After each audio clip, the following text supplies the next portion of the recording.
Fred's Fencer got started back in the day when we had to import some steel cattle yards for our local rodeo club, and I saw an opportunity there, and everyone thought they were really good value and well made. Basically, once you get started, you can make them into any configuration you like.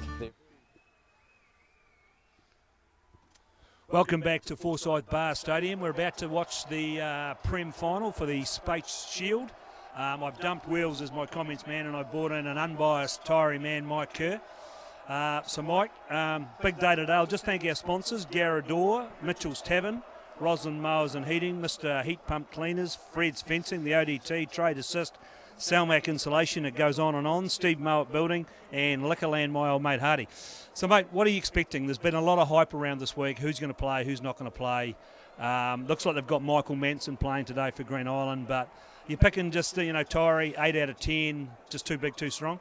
Yeah, I don't know, mate. It's been an interesting thing. The Green Island hype train's been on overdrive this week. A lot of talk about who's not playing. I think what you've seen out of Taieri this week, mate, is not much at all, and that's how we like to operate. We'll just go out and do our business today, and hopefully we get a result. But awesome occasion. I think two good clubs. And mate, the crowd's that's a great crowd here. Yeah, this will be the biggest crowd for a club final. Oh, look, I reckon we've got we'd have 3.5 here, which is great news. Yeah, well, I don't know, mate. I'd think even a few more than that. But here we go. We're away. Right, we're underway. Ball goes down into territory. Back in the hands of Taieri. They get a kick away with perhaps a slightly marginal late tackle, but we'll have a line out on the 10-metre line. John O'Brien doing his last game today, moving to the Bay of Plenty, I hear. He's been throwing at a lot of yellow cards the last couple of weeks, so I hope he just calms down a wee bit on that today. Yeah, he likes to get the arm up vertical, doesn't he? I think that's a good exit from the Taieri boys at the start. Such an important part of the game these days. They must have touched that ball because Brady Robinson's going to throw to the line out. Yeah, it'll be interesting. This first 20 is really key about how Green Island take the pressure. It's new to them. And Taieri are used to finals. Ball comes back. The Hammer in there looking for it. The Hammer, age 50 years of age. Great tackle from Fowler, though. They go up and take it well. That's Nelson Yorston, but he gets driven back by 2 or 3 Taieri players on the rampage. Scott Emerson, the halfback today, looking for a runner. He's found the big man out of Otago Boys, Oliver Haig. Ball comes back to Emerson. He puts it over the top. Takes it well. That young lean, the fullback, just absolutely smacked. That was Jake Fowler. Just smacked him. And Green Island have gone straight over this. Oh, that's lucky. The referee said they've gone to ground and sealed it off. It's 2 big plays from Fowler, 2 big tackles in the first 5 minutes. Yeah, mate, he's a very good little player. Very good little player. Well, he's not that little, to be fair. Really good player. That's what you need on days like this. You need guys to step up and lead the way. Tell me about this Caleb Leaf. He's been getting some good write-ups. This is his first year of Prem Rugby. Yeah, he's out of the Mike Casey stable. Where he brings them from, mate, I don't know, but he's a nice fleet-footed young fella.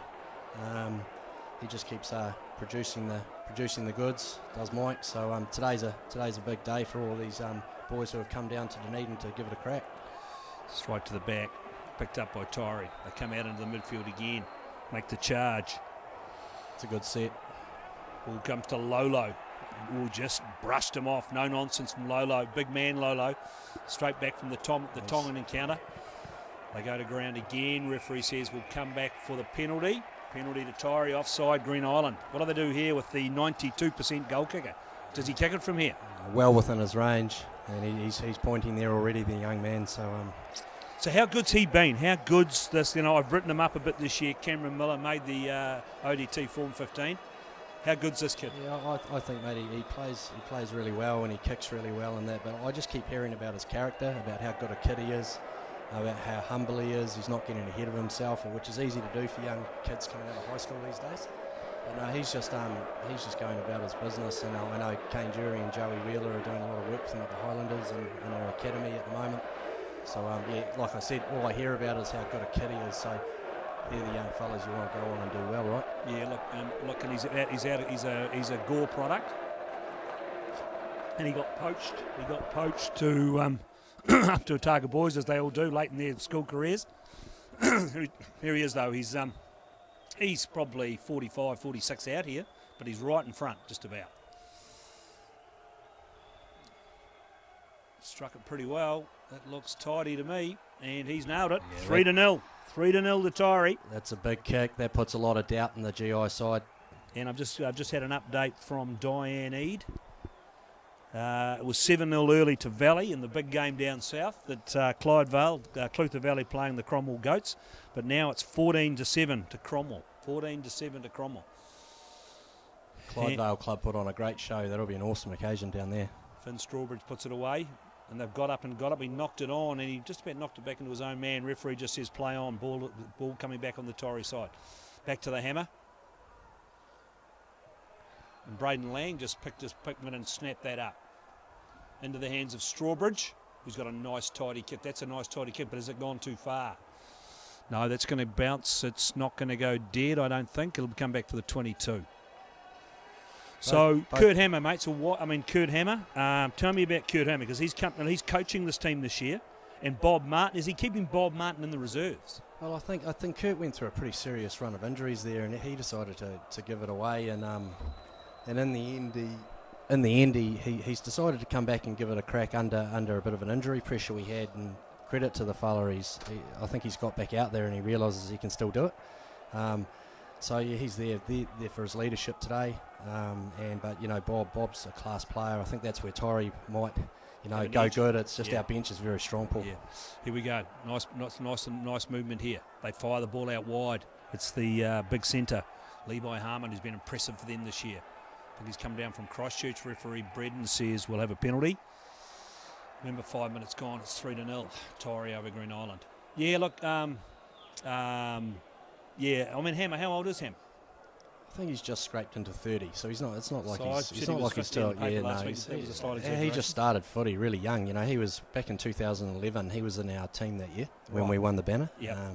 So he's been playing a lot of footy for a lot of years. He was straight out of school as an 18-year-old. But it's good you've dragged some coaches back in, because he's been coaching, and you've got the wild man on the wing. You've got Mitchell Scott. He's been doing some coaching as well. Yeah, no, he's a wealth of talent, Mitch, and Jace. No, I think you can't underestimate what a good coach does, and Jace runs a very good ship, and he was a really calm player when he played, and he's taken that on to his coaching career, I think, and brings a lot of confidence and calm to his side. They've taken the Jensen, goes up at the back and takes that down. It's big Jake Tahiwi. He's come out of Otago Boys. Big man now, Jensen. They get a run around, but just straight into the hands of that's it, Rooney out there. Mark Rooney's taken that down. Intercept ball comes back on their side, and Hammer puts it over the top, but he puts it out on the full, which you don't often see that from the Hammer. No, so this will be a line out on the 10-metre line to Green Island. That number 3, mate, is he one of the biggest men you've seen? He's a big lad. Sitiveni Tupou. I've seen a bit of him. He doesn't last that long. He normally tends to go off late in the first half. Yeah, no, but that's the nature of the game these days, isn't it? These big men, they play short stints, but they're pretty impactful. And they've done well. They've gone back. They've taken down by Woody. I think it was Woody that took that down. It might have been Josh Clark, in fact. Ball comes back on the Green Island side on the 10-metre line. Sean Jensen takes it up, goes to ground. Jensen, they get over the top of that. Back on the Green Island side, they're looking for runners out wide. Harmon, the big man, he makes some yardage. Taieri and they're looking for it, don't get it. Ball comes back on the Green Island side.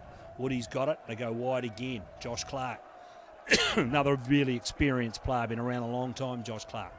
Ball comes back again. This time it's Isaac Tahiwi. Still going, Isaac Tahiwi. Breaks a couple of tackles.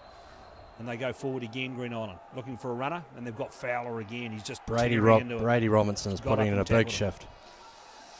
Levi Harmon again. But this time they've got him. And still going, though, Harmon. But he was taken down at the back and referee says penalty. And hello, we've got somebody on. Yeah, that looked a bad injury there. I think he's folded back over his ankle. That does not look good. Ooh, that's not good. And that could, is that Isaac Tahiwi?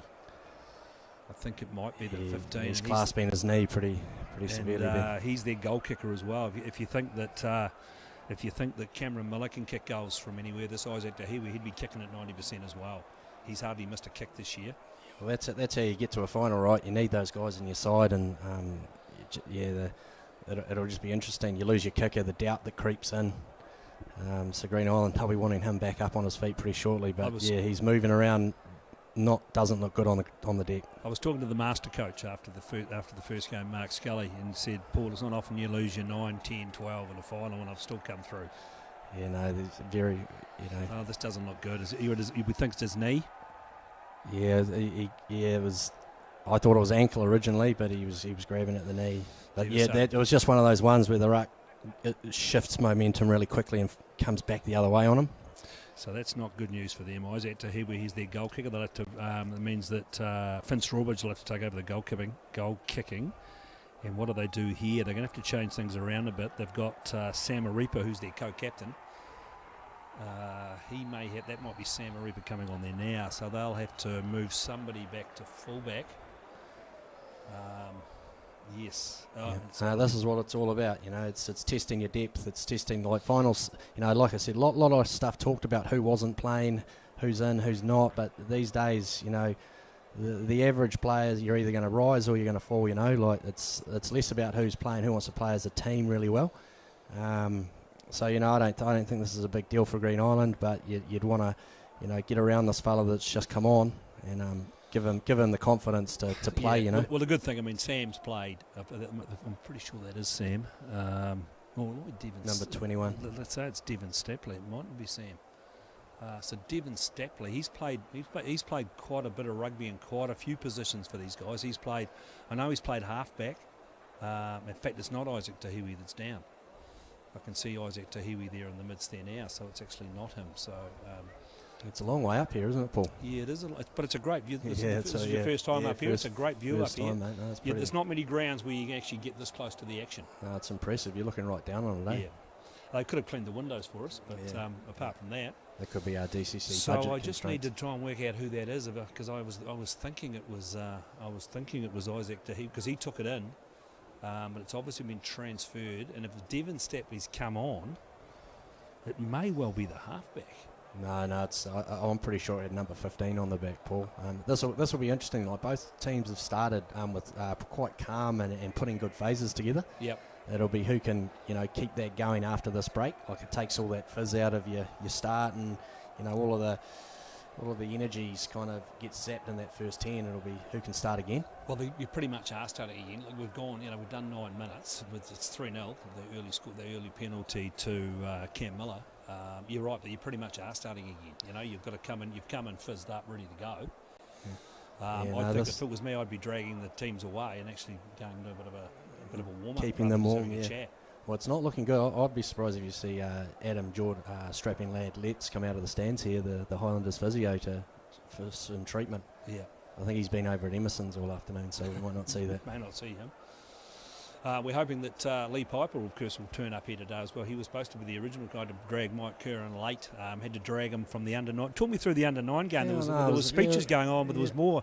People were more concerned about the under-9 game. Again, I don't know if it's an omen or not. Big game for the under-9 Blues against an undefeated super side at Green Island, and the boys tipped them up, so they were very excited, the young lads. So the Green Island team unbeaten all year? Yeah, I think unbeaten ever. I don't think anyone's ever got any new one. Their first ever loss. There was some great animation from the Taieri boys. Right, well that's good news. So it's all part of it. How are the under-9 Taieri boys been travelling up to now? They're good. They've got Nathan Young and Danny Ryder as their coaches, and they love to tackle these young fellas, and something I was talking this morning to someone, it's great to see kids when they're playing the game, they just love it. There's no pressure at the moment.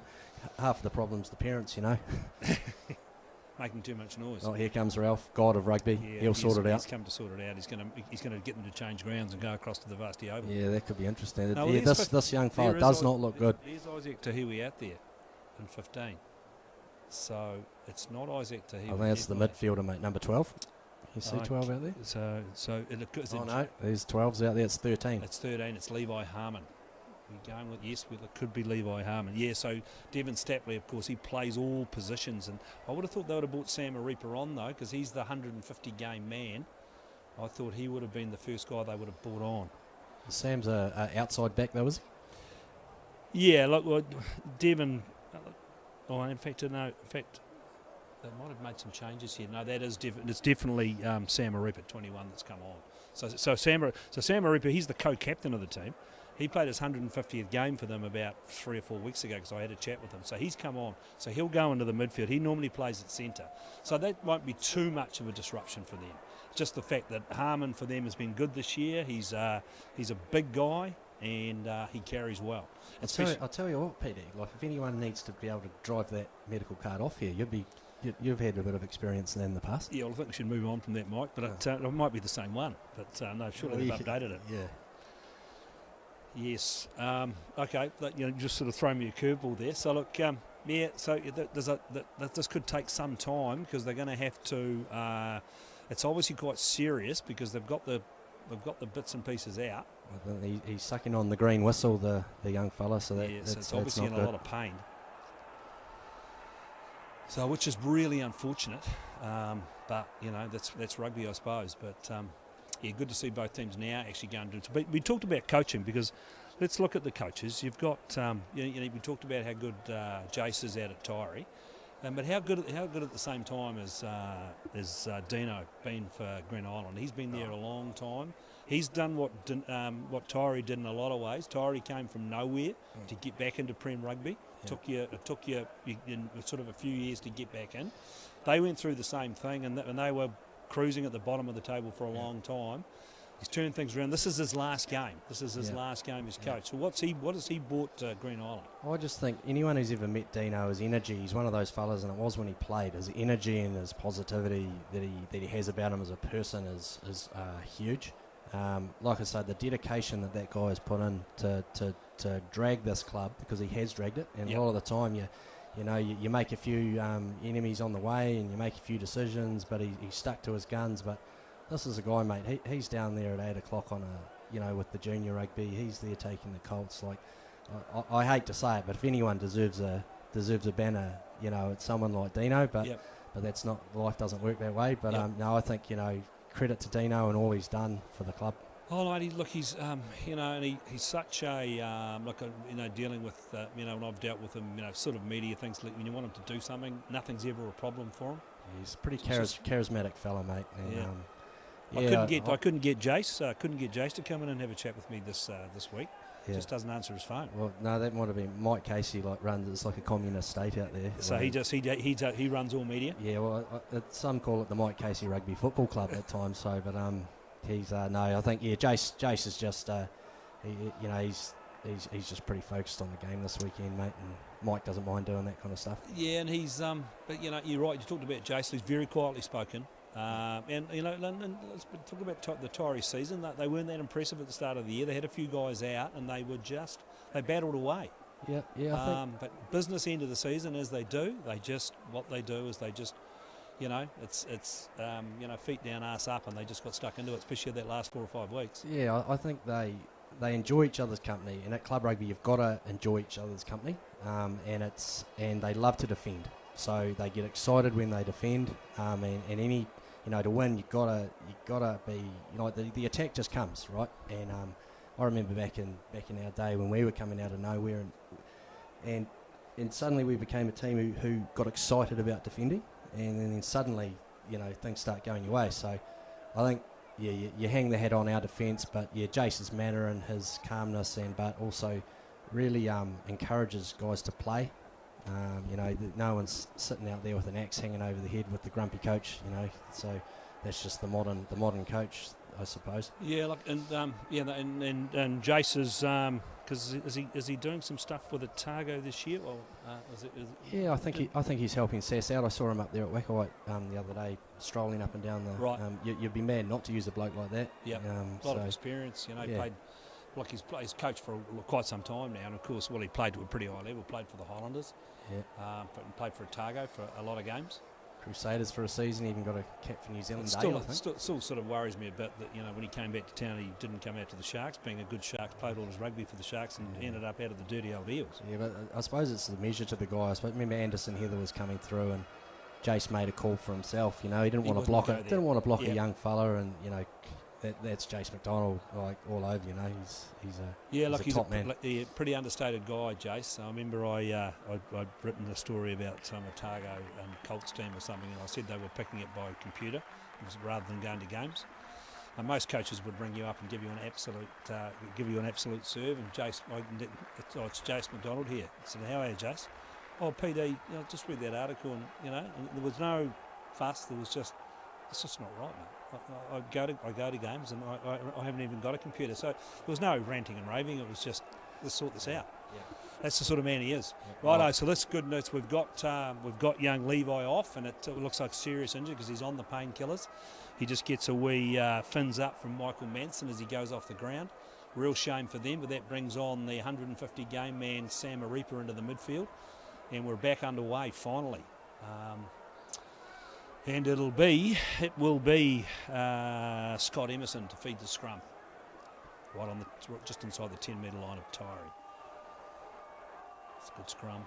Ball comes back on the side. They're hitting some runners in the midfield. Tahiwi takes it through. They get it wide and then they've knocked it on.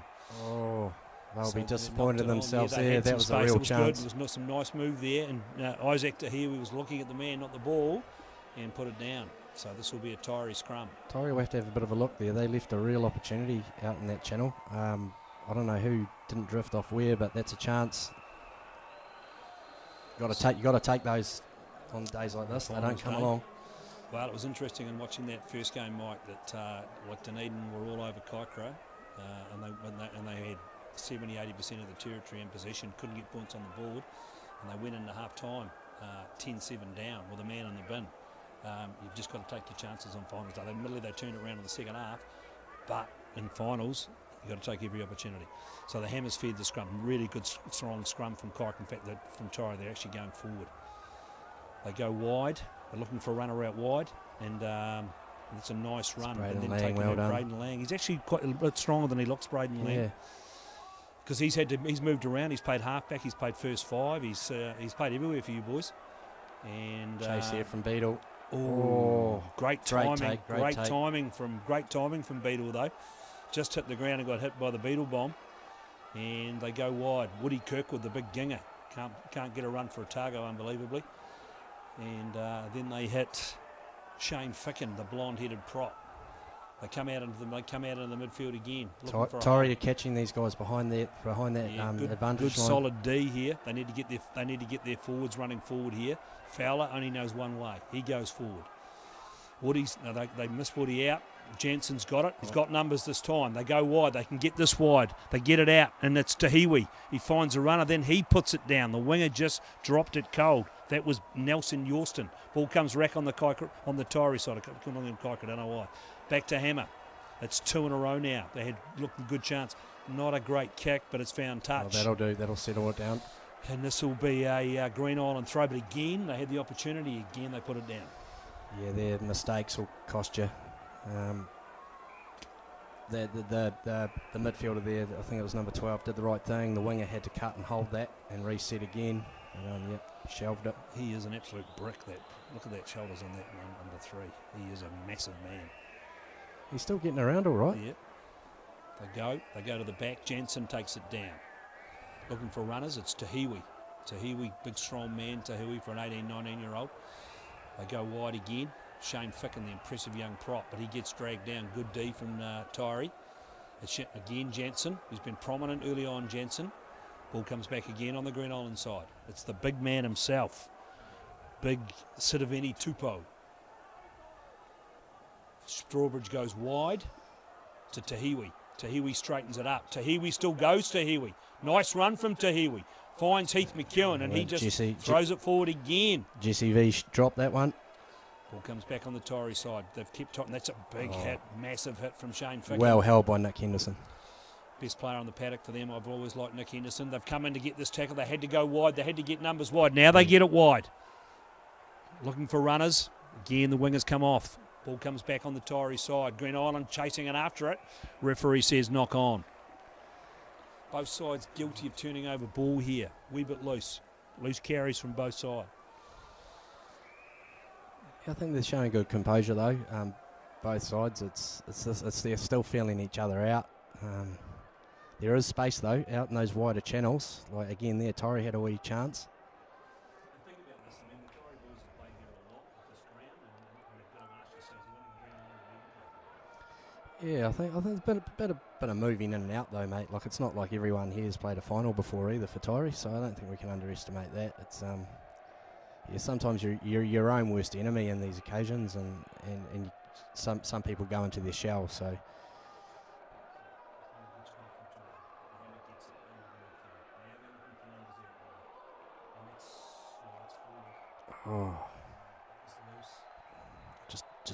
needed to hold that.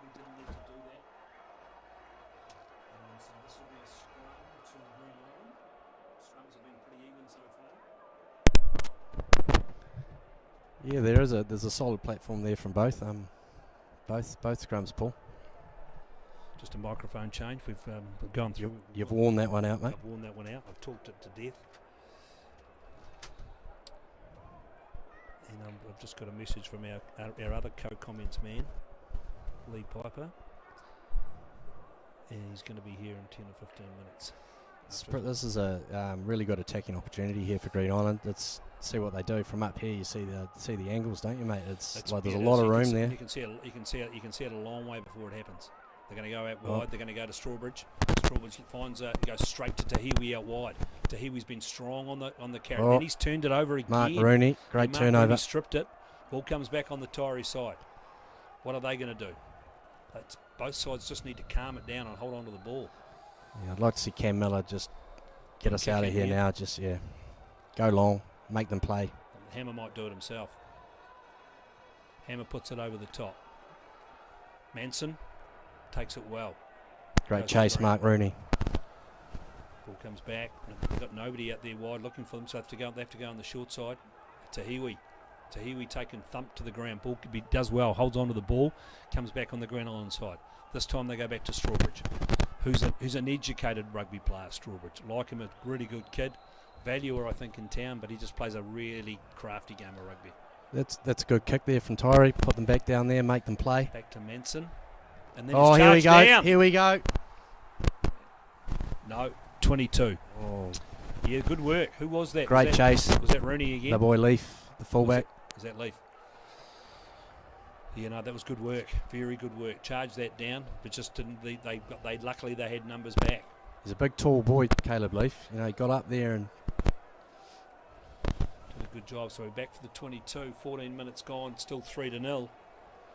Brady Robinson's been great for Taieri in this early stages of the game. Geez, he's getting around, doing a lot of defence. He's a really I've seen him play a bit. He's just a good player. Good gang. Got the old blonde hair waving around. Could have been a knock on there. Picked up by Manson. Ball comes back on the Green Island side, and it's the big man, big Sitiveni Tupou. Takes it down. Hard to stop. They put the kick out this time from the first halfback, Scott Emerson. He gets it taken and they've lost that ball forward. That was a good ball. Jake Fowler again. The two hookers playing really well. Ball comes back on the Green Island side. They're looking to get this wide. A Reaper gets it out, but then Strawbridge puts the kick in. It kicks it down towards the 22, and that's a really nice kick. And they've done well there. Referee says high tackle. John O'Brien. Be nice and calm back there. Cam Miller not panicking. There's not much of Cam Miller. He's not a big kid, is he? Mike, he's pretty lean. He's quite tall though. He'll fill out. Given in that mid-20s, he'll turn into a bit of a unit, I'd say. Right, so here we go. Scrum right down in front, close to right down in front of us, and it's Brady Robertson to throw to the scrum. Remember, 16 minutes gone, still 3-0. Go high. They've done well. They've got it back, but untidy. The Hammer picks it up. Hammer goes well, but the Hammer's dragged into touch. That's not like Kurt. That's conceding quite easily, running that short side. Big Sean Jensen. He's put on some weight. He's put on some beef this year. Yeah, got the good hairdo too. There's a couple of kilos in that. Good hairdo. Solid individual, but they've got two like the Taieri boys, mate. They've got two hard-working locks in Kirkwood and Clark. Just sound footballers. Putting the wee kick over the top against, probably put it a bit far, straight into the hands of Leaf, who claims the mark. Yeah, they're just looking a wee bit pre-recorded, Green Island at the moment. They're just going to that kick all the time. And he's found a nice touch there too. He's thrown it into himself, and that's Isaac Taieri. Nice run from Taieri. He gets it back to halfway. Ball comes back on their side. Jansen's got it again. Jansen breaks over. Good run from Jansen. Gets taken to ground. Taieri over the top of that really quickly. They may have stolen that, Taieri. Really good work there. Lolo gets it wide. Bit of a wild speculator pass. Ball comes back. Glenn Beadle, the Beadle bomb, takes it in. And it's Brady Robertson now. Takes it up to halfway, right in the middle of the field. They'll look to go wide here, and they do. And then they get taken to ground. Good defence. Ball comes back to Hammer. Cameron Miller gets it wide. Well, here we go. We're on here. We're on here. Nartai puts it straight into the hands of the halfback for Green Island, which was bizarre. He got the call from him and just gave it to him. They might be flatmates. And they've thrown a wild speculative pass. The Beetle. He's unfashionable, the Beetle. Like that was a tough pickup from Beetle. That was a great bit of play there. He's a guy that takes forever to play because he doesn't get many runs for the Taieri boys. Look out when he does. They're over the top of that Green Island. Can they get it back? Referee says no. Ball comes back and that's a nice kick up and he's away. Henderson finds the Hammer. Hammer rolls twice. You're lucky to get away with that. Ball comes back on that's a nice pick up again. Drive forward. Ferguson. Referee says could be a penalty here coming to Taieri. Another Green Island man down. There's a lot of belief in this Taieri side. They're throwing balls to each other. Lolo picks it up. Oh, he could have had that pass away. Hey, Brady. It's Brady Robertson now picks it up. A lot of blonde-headed boys in this team. Ball comes back. Nice drive again forward. Might have been Henderson that time. Ball comes back to him. They're well offside, Green Island. They're going for the drop kick. They've got the penalty to come. That's a big drop kick. It's over. Great play. Unbelievable. Big moment. Big moment.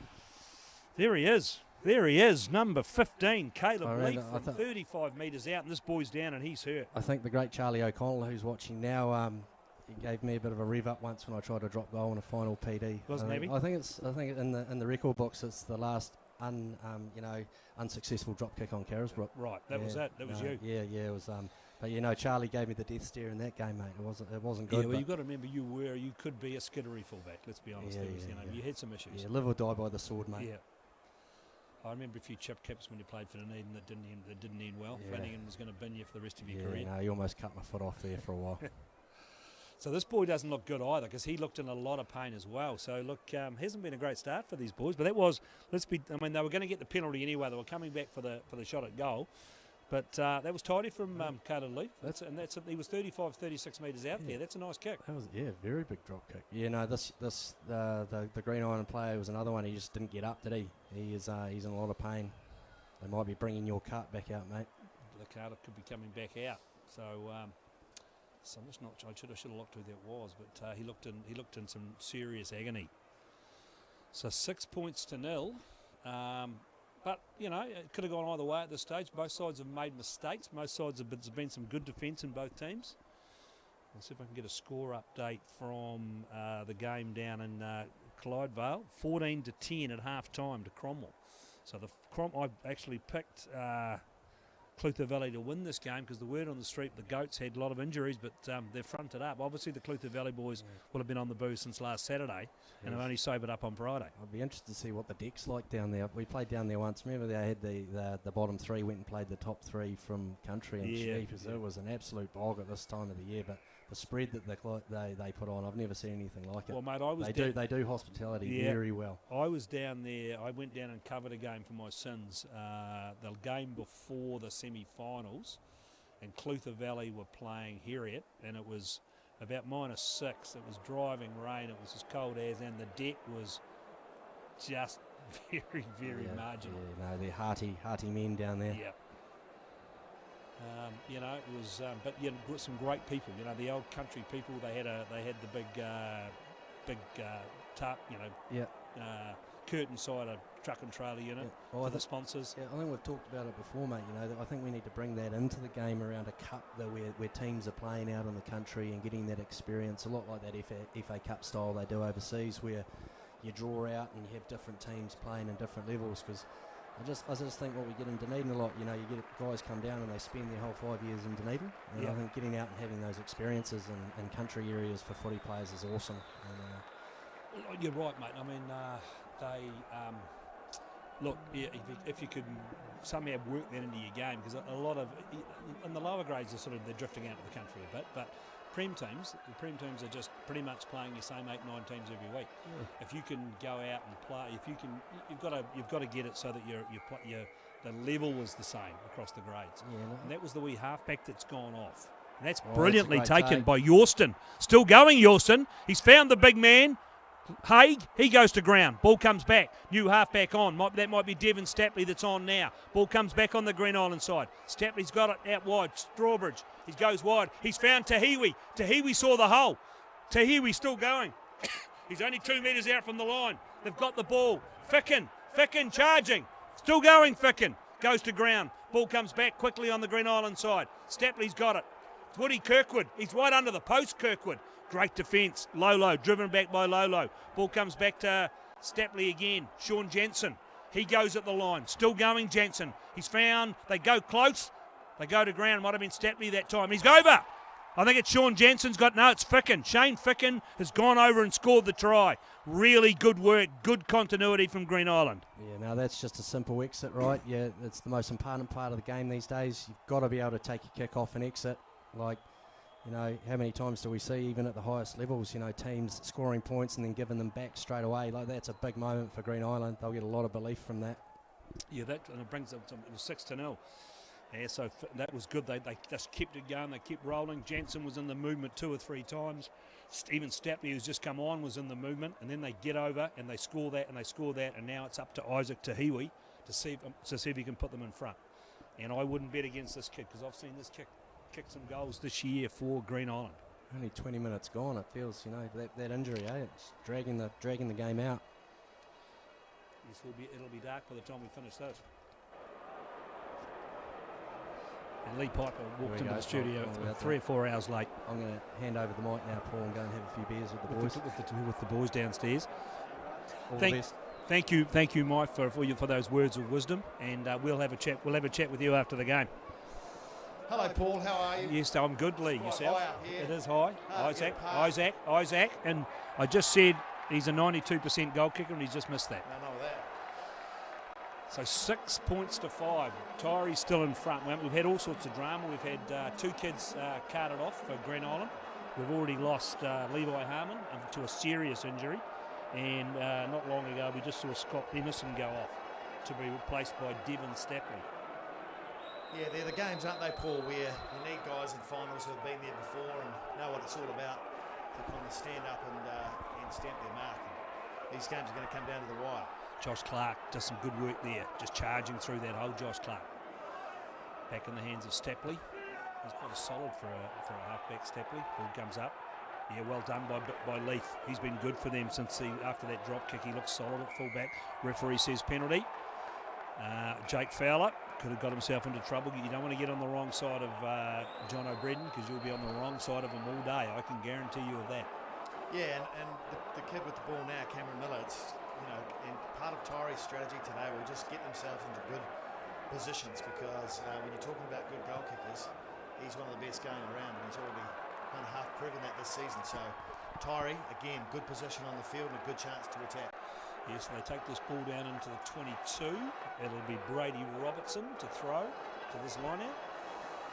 And both line-outs have been solid so far in the game. And 2 very solid locks, though, for this Taieri side. Don Lolo, Ben Morris, I understand, could be off to Oamaru to play for North Otago. Taken down, picked up. Hit the referee, they better come back. Yeah, Ferguson could have had a run there. There was a bit of space in front of him. The move was good. It was a good line-out take at the back. Well executed, but in the end. Well, I've talked to the Mike Casey Rugby Club, and the Mike Casey Rugby Club, they've got big wraps. They've got massive wraps in Ferguson. Yeah, I'm surprised to see he's not in that Otago setup, although there is quite a lot of depth there. And he probably needs to put a wee bit of weight on, but the word on the street is that Jimmy Lynchies thinks it could be the next big thing. I haven't seen enough of him to because I've liked this kid that plays 7 for Green Island. I watched a bit of him, Heath McEwen, and I quite like him. Well, his father played for the Green Island Club. I think he's out of Hamilton Boys, Heath McEwen. So Taieri, this is a nice feed for them. The hammer's got it. What's the hammer going to do? The hammer's still going. Gets dragged to the ground by Taieri, who comes back on the Green Island on the Taieri side. Found a runner in Lolo. Just smacks it up, takes no prisoners. Ball comes back again on the Taieri side. Referee says penalty. This will be 9. This will be 9. You can take that to the bank from Cameron Miller. Yeah, and it just goes back to my point, doesn't it? If you get yourself in a good position, and John O'Brien's, let's say, at times correct, correct. He's exuberant. That'd be correct. Yeah, no, he does run to the letter of the law, and so, he doesn't let a lot run. If he sees it, he pings it. So it's really important in these finals to get yourself into a good position, and then just chip away. And that's what Taieri are doing. 9-5, handy lead, handy advantage, and then Green Island have to try a few things. So yeah, right tactics from Taieri. So Lee, you've been busy today. Busy, Paul. Yeah. The Dunedin Marcos today, solid win.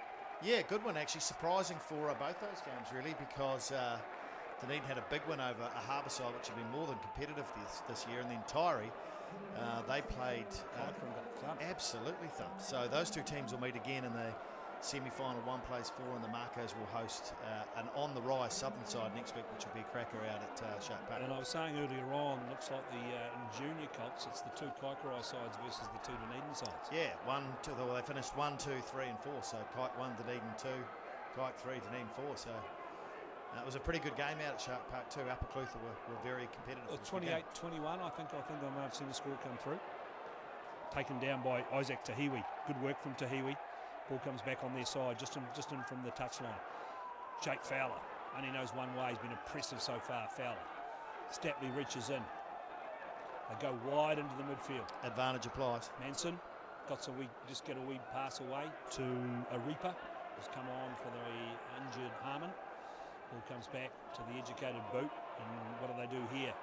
Well done from the big number 8, Henderson. If he hadn't got a hand of that, they could have been absolute curtains. They could have been away there, Green Island.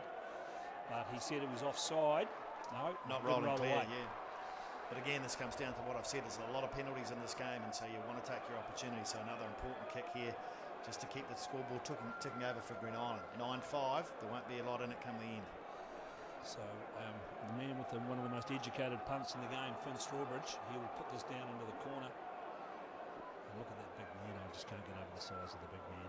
He is a massive man, Silvini Tupo. He's not tall though, is he? He certainly fills out a jersey. But I did watch one of the biggest men in club rugby wander out for Dunedin today. Big Bruno. Bruno came on wearing 4 or 5 jerseys stitched together. Yeah, I might avoid Dunedin Rugby Club tonight, given that Tomo scored what he will term as the match-winning try. Well, he certainly put it beyond doubt when he was just he does what he does best. He was just hiding out in the back. The ball came straight to him, away he went, and he gave it, of course, the fins up before he scored. Nice drive here from Green Island. Referee says you got to play it. Still moving. Jake Fowler again, thrown to the ground by his opposite. No, in fact, it might have been the hammer that threw him to the ground. Good strength from the hammer. Devon Stapley, no, they're going to pick and drive again. This has been good from Green Island. This is what they need to do. They get some one-off runners going here and get some momentum into their game. They scored that try through this sort of momentum. Again, Taieri have held them up here, though. They'll pick and go again. They're just making inches of time. That's good strength from Lolo, who's driven them back 3 or 4 yards. Then Jansen has another crack. Taken down again, good defence. They go wide.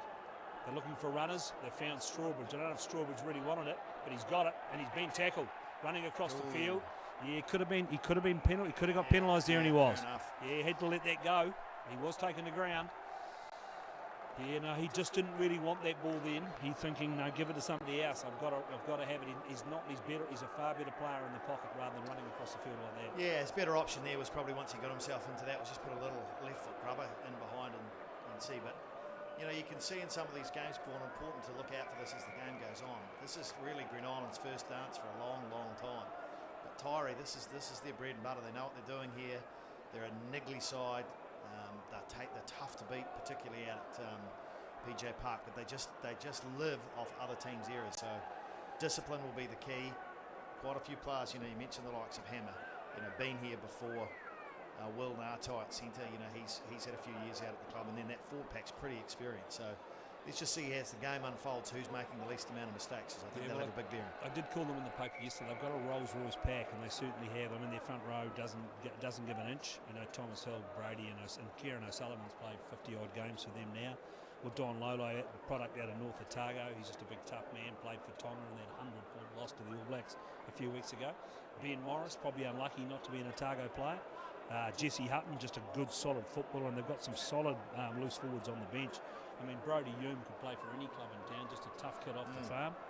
You know, they just a Rolls-Royce pack. And here they are, right on halfway. And they take it down. It might have been taken down by Morris. The referee said you went too early on him. Took him in the ear. Penalty to Taieri. Does he have a go from here? Or Mike Kirstall is going to give me the nod. Is he going to? He thinks he will have a go from here. He had a look and thought just a wee bit far out. Great crowd here. I'm sure you've talked about it, but on this side, the north side, it's hard to get across. And it's a good even spread between these two clubs. Yeah, well, I thought 3,000 to 4,000, but I'm sort of thinking for over 5 here now. Yeah, it takes there's 10,000 in the Stanley. Well, it is jumping. It took me a while to one, find a park, and then 2, win my way through. Well, they were just coming in. They've just busload after busload of Green Island supporters, and then the Taieri supporters. There's a lot of Taieri supporters, a lot of six-toed Taieri supporters here. Yeah, great win against the throw there. So Green Island have got this, have done well. Again, it's Stapley's put it over the top this time. The hammer goes back and gets it. He gets wrapped up around the neck. Referee says that's dumb. That's really, really dumb. That's Michael Manson. He should know better than that. You shouldn't be grabbing players around the neck. Yeah, and it goes back to what I was just talking about before, isn't it? It's that ill discipline at key times. You know, 10 minutes to go to half time, you're down by 4. You just need to be careful. You're just allowing Taieri to put the pressure on him. He'll put this into the 22 with a banana kick. Doesn't quite get him into the 22. But some good young players coming through for this Green Island side. You know, obviously they've got the experience of Josh Clark, who played for Pirates for many years, but you mentioned Heath McEwen before, Oliver Haig out of Otago Boys. He's a good young player coming through. So lots of opportunity for the club in the future. And again, it's Fowler. He's been good, Fowler. Takes that well. Goes down, comes back on the Green Island side. Look, he was looking at Woody Kirkwood, but then it's the old man himself, Strawbridge, but puts a kick straight down to Calvin. Caleb Leaf, in fact. Back to Strawbridge. And he's charged down. But again, well picked up by Tahiwi.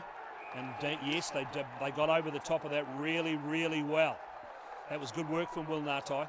Got over the top of that.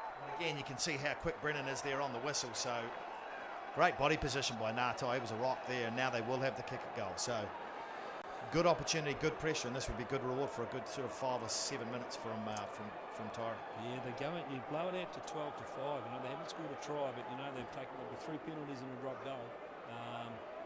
We'll see how good this kid is. I did understand though, Lee, that he went out and played in that Otago trial at Waikowai the other day, and he only kicked 1 from 4 or 5. So he must have it might have been a case of nerves in that Otago trial. Just not because he went away and played for the Highlander Colts at the start of the year, and what he kicked 18 from 18 in that tournament, including one from probably about 10 metres back from where this kick is to win the game against the Crusaders. So. Which is always a good day out. Very good day out. So here he is. So question is, I mean, we're not over endowed with first fours in this province. Let's be honest. How long? Because they've named him as the 31st man. Great strike. He's nailed it. Absolutely drained it right over the black dot. 12-0. Yeah, well, he's a guy for the future, isn't he? As you say, you want to nurture him through. He's played some games at fullback and some games at 10 for Taieri. They haven't overused him, which has been good. But part of that Highlanders 20 setup, you know, and as you point out, there's not a lot of 10s coming through the Otago ranks. And the big man's off. You see the big man, he doesn't normally last the first half. Big Sidovini, he's off, and he's been replaced by another massive specimen in the form of Marika Parker. Have a look at the build on this kid when you see him. He's another product out of Otago Boys. It was a pretty untidy. There was a knock on there from Yorston, and this will be a Taieri scrum right in the 10 minute line.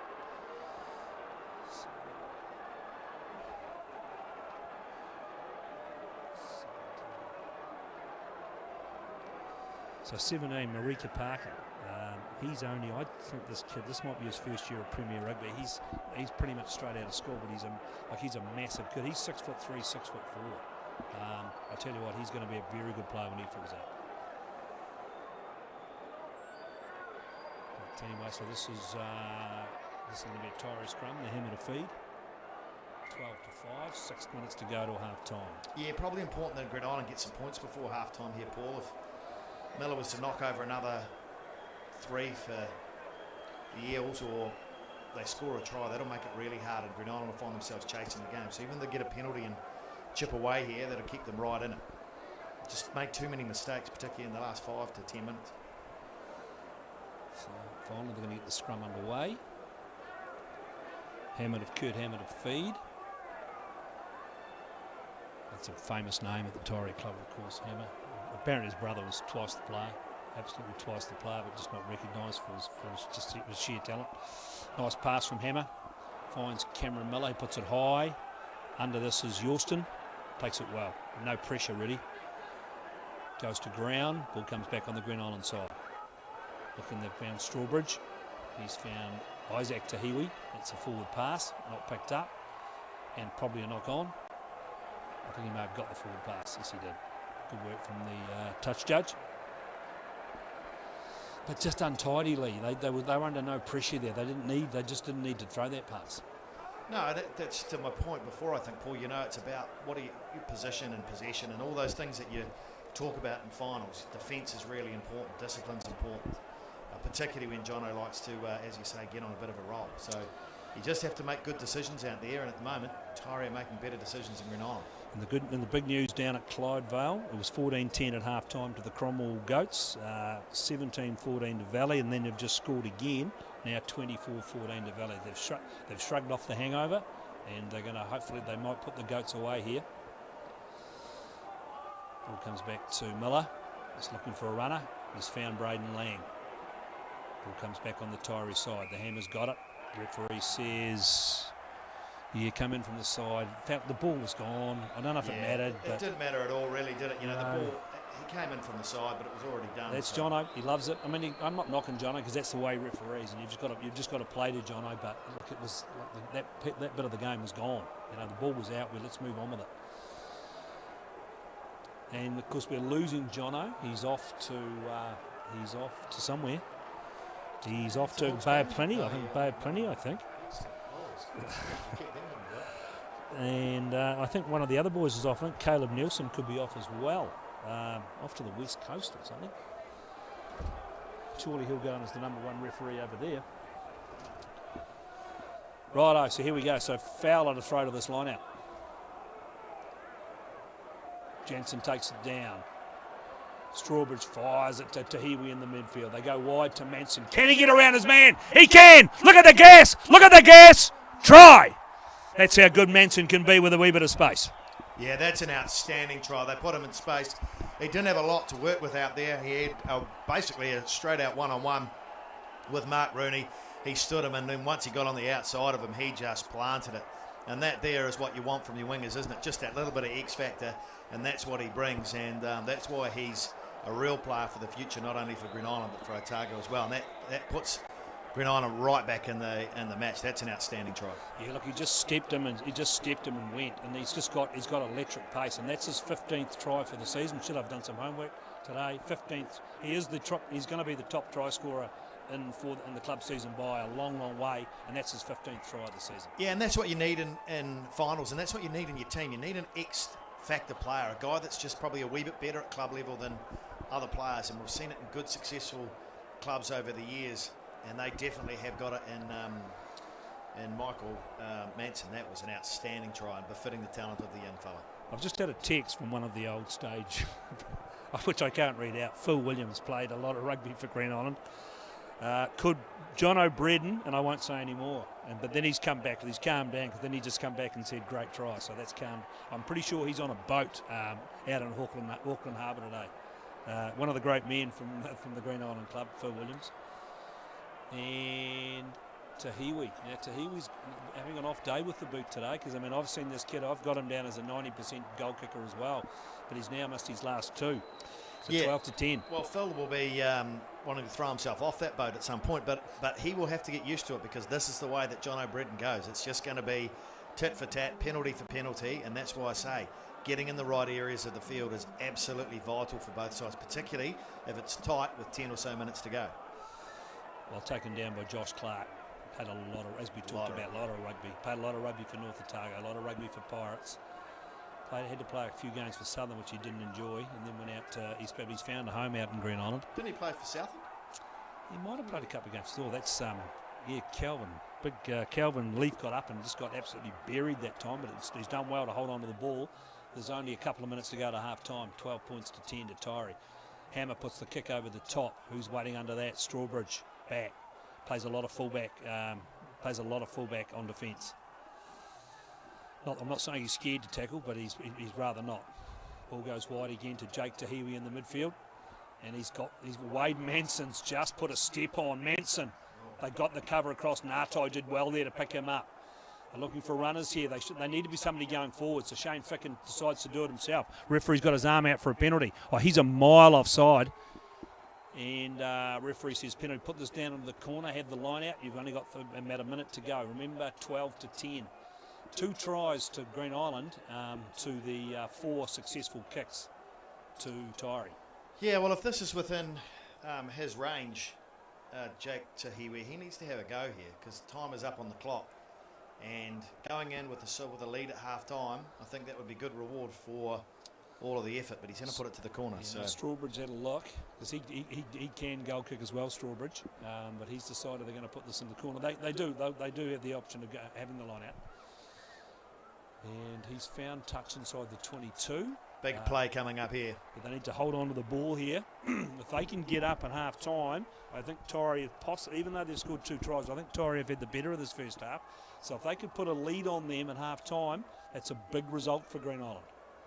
Especially, remember, they've already lost 2 guys to injury. They've lost their starting halfback and Scott Emerson, and a serious injury to their centre, Levi Harmon, who was taken off on the stretcher.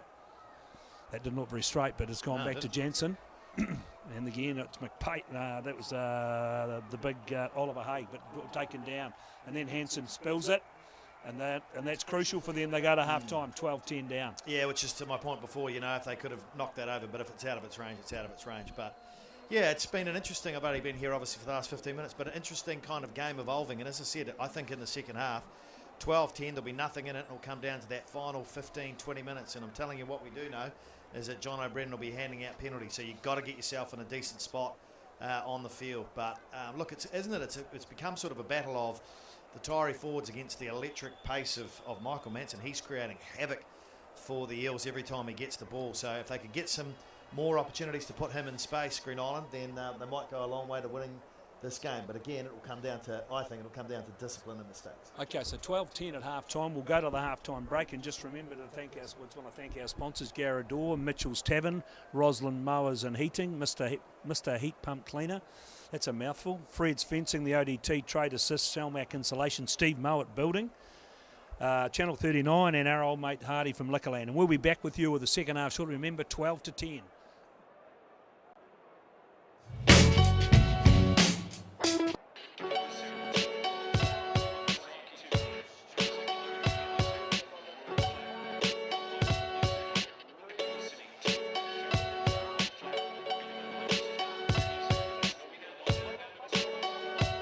Fred's Fencing got started back in the day when we had to import some steel cattle yards for our local rodeo club, and I saw an opportunity there. Everyone thought they were really good value and well made. Basically, once you get started, you can make them into any configuration you like. They're very, very, very cost effective. Freight is no issue. We can deliver them right to your farm, right to your site. That, in a nutshell, is what Fred's Fencing is. Feel free to ring me at any time, and I'm just only too happy to have a chat with you.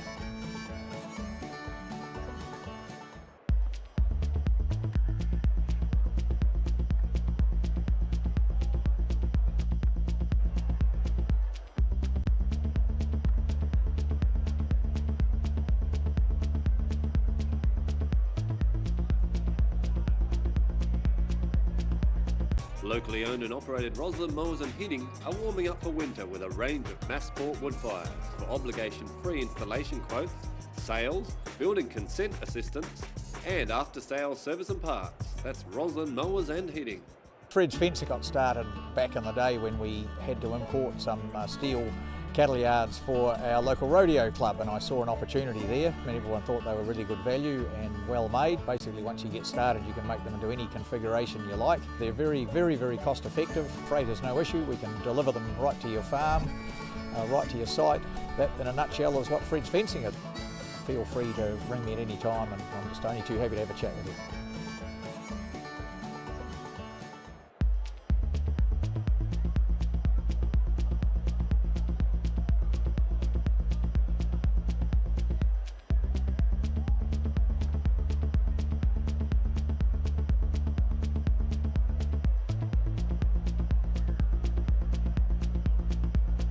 Locally owned and operated Roslyn Mowers and Heating are warming up for winter with a range of Massport wood fires. For obligation-free installation quotes, sales, building consent assistance, and after-sales service and parts. That's Roslyn Mowers and Heating.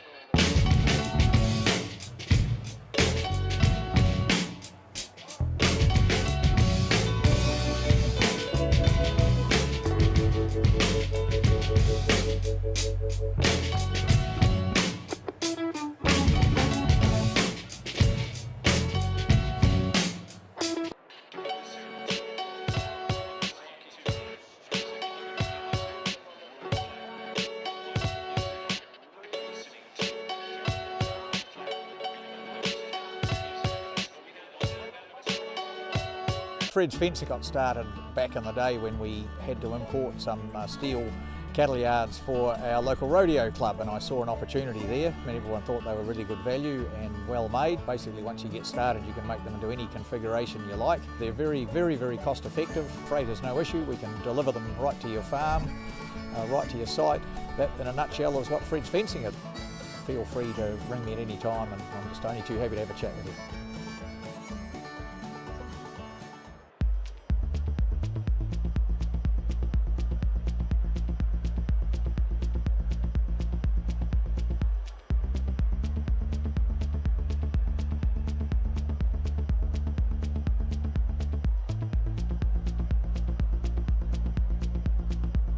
Locally owned and operated Roslyn Mowers and Heating are warming up for winter with a range of Massport wood fires. For obligation-free installation quotes, sales, building consent assistance, and after-sales service and parts. That's Roslyn Mowers and Heating. Fred's fencing got started back in the day when we had to import some steel cattle yards for our local rodeo club, and I saw an opportunity there. I mean, everyone thought they were really good value and well made. Basically, once you get started, you can make them into any configuration you like. They're very, very, very cost effective. Freight is no issue. We can deliver them right to your farm, right to your site. That, in a nutshell, is what Fred's fencing is. Feel free to ring me at any time, and I'm just only too happy to have a chat with you.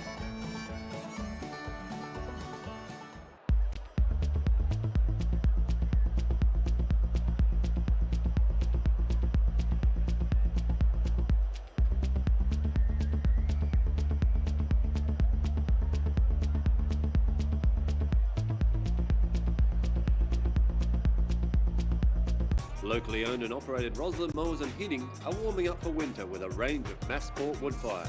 For obligation-free installation quotes, sales, building consent assistance, and after-sales service and parts. That's Roslyn Mowers and Heating.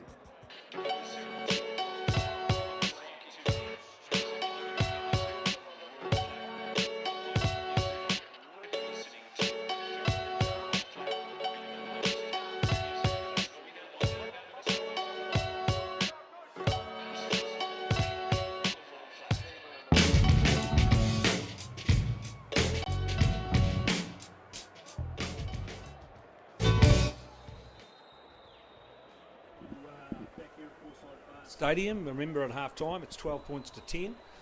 Taieri leading Green Island, 2 tries to Green Island and 3 penalties and a drop goal to Taieri. We've actually gone for a 3-man commentary panel in this half. Mike Kerr had waited in the background and he felt there wasn't enough balance to the Taieri perspective, so he's decided to sit in with Lee Piper in the second half. Yeah, back by popular demand, Paul. Couldn't end up being a shark show like it usually is. Well, the Sharks are pretty neutral given the shocking performance of our Prems in the last few years. The Sharks don't say too much this year. And just like to thank our sponsors, Garrador, Mitchell's Tavern, Brian Morris at Mitchell's Tavern, Roslyn Mowers and Heating, Mr. Heat Pump Cleaner, Fred's Fencing, the ODT Trade Assist, Salmac Insulation, Steve Mowat Building. Get all your building done by Steve Mowat, Dunedin's best builder.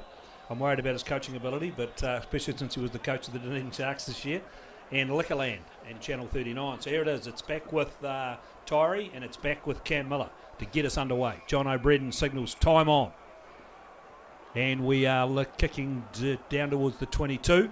Big Woody, the ginger. He always pays to have a ginger in a team. Goes up, takes it down well. Referee says, but got in front. Yeah, that's. I think he knocked it on anyway. But there you go. That's a tough call. That's those big moments, eh? Like you do that with a guy like Cam. That's heartbreaking. Right on kickoff. Yeah, and I know I keep harping on about this, and I banged on about it in the final 15 minutes. But this is where you're at, isn't it? You know, you've got a referee who's just. I wouldn't say he's looking for it, but because he's so technical, every time he's basically called them for wedging there and creating a wedge where Taieri couldn't get the ball, and so he's given Cam Miller an opportunity to knock it over. Yeah, you say, Lee, he is balanced though. It's not like he's favouring one or other. That's just how he rolls. He's just technical. Yeah. But it does give a stop-start nature to the game. So here he is, Cam Miller. He's probably 7 or 8 outside the 22. He's about 12 metres in from the spate stand. Just a plug for Finchy. He'll be panicking on his kick, being a Green Island supporter this year. And I think he might have drained that as well. Yes, he did. Yeah, so that needs to be a real lesson to Green Island. The discipline's got to be the absolute key here for Green Island. If they are to take the trophy and have their first premier win since when? Since 1978. There you go. I think Hayden Finch, the director of rugby out at Green Island, has been loading kegs into the Grizzlies club rooms for celebrations all week, but from what I'm hearing. Oh, look, as long as they haven't printed those T-shirts like they used to do. Oh, no. Yeah, that was unfortunate. Yeah, that was unfortunate. Here we go, and that was their Prem 2 team from last year, but they've denied it, but I've got it on good authority. And they put the wee kick over the top from Hammer, and that was well picked up. That was good work, and that might have been, that was Isaac Tahiwi. Did well there, but then he's gone into touch and handed that ball over to Taieri. I'd like to see Cam Miller kick from hand in those positions. I don't know about these short box kicks from Kurt. I think we've got a 10 there who can actually rake off big portions of territory, so I'd like to see him use more. There's a charge. Great gain line. Charging run. Ball comes back on the Taieri side. Hammer's got it, puts it back to Miller. Inside his 22. Puts that kick up, as Mike said, put it down deep to the 10-metre line. And it's Yorston again. Yorston's actually played okay today, Yorston. That's a nice run from Yorston. Broke 2 tackles, went through. Comes back on the Green Island side. Stapley hasn't let him down as a replacement halfback either. Now what are they going to do? They're going to charge it in. And is that Manson? No, it's not. Manson's out here in front of me. Ball comes back on the Green Island side. Ficken again, going well here. And then it's been ripped clean. Green Island did well and got back on top of that. Ball comes through and they put a wee kick through. It's out in the full, isn't it? No, he's going to say that's touched. Yeah. It's off, and that was Manson put the wee kick through. Yeah, I'm just not sure about Cam Miller in the pocket there. He was like 20 metres back, and then that really affected his kick. But Green Island at least getting some territory here, which will mean that they'll be able to... he's turned that round. He's got a call from somebody. I'm not sure who he's got a call from. Yeah, well, it doesn't matter, does it? Even if it touches and goes out on the full, it's still out on the full, isn't it? Yeah. No. If he touched the ball... Oh, anyway, we'll carry on. The bottom line is Green Island still throwing the ball. I'll tell you who will know that rule. Brent Anderson, the Wakatipu coach. He'll know that rule. Very, very good coach. One of the great coaches from Wakatipu. And prop. Great hit. Great hit. Turned over. Taieri did really well there. Driving it forward. Numbers. Back to the hands of Miller. He's going to look out wide here. That's a great pass. It's a good pass on the outside. Put his man clear. And it's the Beetle bomb. Oh, and he's run straight into Big Sean Jensen. Clash of bodies. Ball comes back on the Taieri side. Looking for a runner. McNeil. Is that McNeil or is that Thomas Hill? Ball comes back on the back on the Green Island side. Jensen's getting around the park, isn't he? Yeah. He's for a big man. There's one of the hardest working rugby players in the game, and that's Henderson. High tackle. That's a yellow card, surely. Yeah, Jeepers. Josh Clark too. Josh Clark's better than that. Ball comes back on the Green Island side. Again, they go forward. Another knock on. Referee will come back for the penalty. I'd like to see him go to the pocket. 18. This could be 18. Settle down, Michael. Yeah, but again, it just shows what a good player Cam Miller is there, isn't it? Because it's easy to see it from up here because we're just about up with God himself with that eye up. But he saw the vision out wide. Only if you're from the Sharks Club, being the fact we're the Catholic club in town, Lee. Thank you, Paul. But yeah, no, he saw the vision and then he got it wide, and it was actually a good series of play. But again, great play from the Eels. They're just getting themselves into position and then saying to Cam Miller, mate, you do your job, and this would push it out past that important 7-point margin. But yep, good pressure from the Eels. Too many mistakes, Green Island. Yeah, they have, and they've turned over a bit of ball, and they looked and they get themselves in good positions and just bad hands. And this kid, as we know, he hasn't missed one today. And this will be his 5th penalty. I know that the Dunedin Colts have been on the end of his kicking game lead. Yes, 27 points in it. So here he comes. I'm not even going to look. I'm just going to write it down. Yeah, done. Never looked like it. Never looked like it. You just need to look at him. He strikes and he just bends down. And that's a massive advantage in these games when you've got a guy who's just knocking them over. 5 penalties and a drop goal. 18 plays 2 very good Green Island tries. And now Green Island are going to have to chase the game. And that will mean that they'll have to change their tactics. You see when Green Island getting those penalties, they're looking around at each other's with eyes as big as saucers because they know they've got no one who can kick it that far. So Strawbridge has got to go to the line. Where you've got a guy like Cam, he's dangerous on any side of that half, right? Yeah, and surely they talked about it as hammer kicks from the base. Well picked up. Oh, that's another big tackle, but Isaac Tahiwi does well. Hold on to the ball, takes it up to the 10-metre line, and then there's a knock on. Great counter ruck. Again, good ruck again from Taieri. The Taieri are committing numbers, and the sad news there is Green Island aren't recognising that problem. Yeah, or no arms, maybe a no arms clearance here. Yeah, but again, it's just the key moments, isn't it? The Eels just good in the dirty, mucky stuff. They love the forward confrontation. They've got a great 10. They've got a good defensive line, and that might be turned over. You might be right there. Fraser Hannon's come on and said there might have been no arms in that charge. He might be getting penalised. And yes, it is. Penalty. Well picked up. Penalty to... So penalty reversed there. So Green Island and Strawbridge will try to put it down. So important for Green Island here. They'll need to try and get some points. We talked about it before half-time when Michael Manson scored an absolute ripper. But they've just been on the receiving end. Still a half an hour or more to go in this game, so no problems with that. But they probably want to be the next scorers. Yeah, they certainly do. Remember, it is 18 points to 10. Taieri up over Green Island, all from the boot. Green Island just outside the 22. They go high. Well done. Well picked up by Jansen at the back. Then they get the wee drive on now. Fowler straight into the back of that back of the bus. Still going forward, but Taieri have done well to hold them up. But that's Fowler again. Comes away, still going, Fowler. Ball goes to ground now. Stapley in there looking for it. Get out of the way, boys. Gets it out, and he's put the wee kick over the top now. I'm not sure if this is a great option, but Manson goes high, but well taken. Well taken by Rooney. In fact, it was Caleb Leaf. In fact, it wasn't Rooney. And they come back for the penalty. What do they do here, Lee? Kick, goal. Try and make it 18 to 13. But again, it comes down, isn't it? We've seen this, lads. And if you get a little bit of possession and you get a little bit of territory, you're going to get a penalty. And if you get one, then there's an opportunity for points. And this is just games just going it looks like if we had a change of goal kick, going to have a kick, is it he? looks like no, it's Isaac Tahiwi.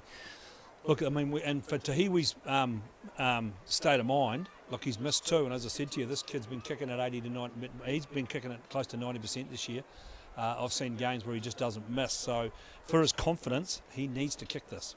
Yeah, these are the gimmies, aren't they? They're kind of 15 metres in from the touch and on the 22. These are the ones that you should get. So if he was to miss this might be a bit of a blow. But as you say, sort of 5 penalties and a drop goal plays 2 tries. So. Yeah, I don't know, a wee bit of a mental win there for Taieri. I think a team that believes in themselves goes to the corner and drives that push over. Believe in your line out. I think the Taieri boys won't mind this. That's a bit of a mental win. There's some shades of he won't get it from some Taieri supporters, and they're smacking on some walls and windows around this box. I don't think that'll worry Tahiwi too much. Surely. Oh, and he's hit the post. He's missed 3 in a row now. Yeah, that's just pressure. Pressure. And big news, 29-14. 29-14 to Valley over the Cromwell Goats. Yeah, Diane Eade sending through those match reports through. Thanks to Diane down there today. Tireless worker for the Targo Country Board. Very good administrator. One of the greats. Wrote the book, in fact. Yeah, perhaps we should be bringing her down here. He kept the great John Hornbrook in line for many years. Well, and let's be honest, and that's a mission. He was one of the greatest CEOs in the history of the game. That was self-professed. Sure, going a long way there. Greatest. Here we go. John by his own admission. Yeah, beautiful. Oh, no, he's off. That's fair play. No, he can shift. Yeah, no, that was interesting. So he saw him, stopped, and then he passed it anyway. Oh, yeah, come on. Work. Yeah. From Michael Manson. I'm not sure he was supporting his own body weight there when he had the turnover, but there was more green jerseys there than blue and yellow. But lads, talk me through that. So the wee halfback in Devon Stapley, he sees the Taieri guy come through, so he holds the pass, and then thinks, no, I'll throw it anyway, hoping he'll have gone out of the way and just throw it straight to him. Interesting call. Anyway, so it's back with the little Finn Strawbridge, and he'll put the ball back from whence they came. Not a great kick. He's only made 10, 15 metres there. Line out to form outside the 22. In other news, what do you reckon the chances of that ridiculous, fat, overweight 2B Town team winning away from home today? No? So they went down to the mighty Crescent, and Crescent will have put their Premier side in, hopefully, because Dunedin have been very, very shoddy with putting in some senior players over the last couple of weeks, and that's what they deserve. That's forward. That's gone forward. There's a knock on. Yeah, I think that's probably fair play there because that line out looked forward. Yeah. Well, we don't need them to win and have another shark attack.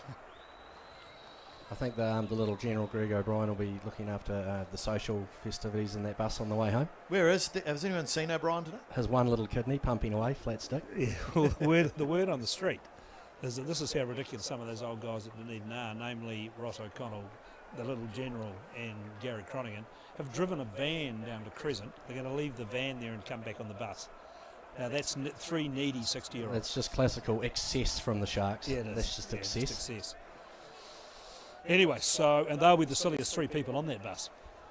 And so back to this. Taieri to feed the scrum, just outside their 22. The Hammers got it. Good scrum from Green Island. Mitch Scott on. Mitch Scott, the game changer. Straight back to Strawbridge, who gets it's a good chase from Hammer. Ball comes back though. Stapley's got it, looking for a runner. He finds Woody. Good run. The consistent Woody. Ball comes back again, slowly on the Green Island side though. They need to get themselves back into this game. They're down by 8. Stapley puts it over the top, outside the 22, down to Mitch Scott, who's been out all year, Mike. So this will be his first game back. Yeah, I think and he probably showed at the airport a bit of a mistake, not like Mitch, but he's played a lot of footy.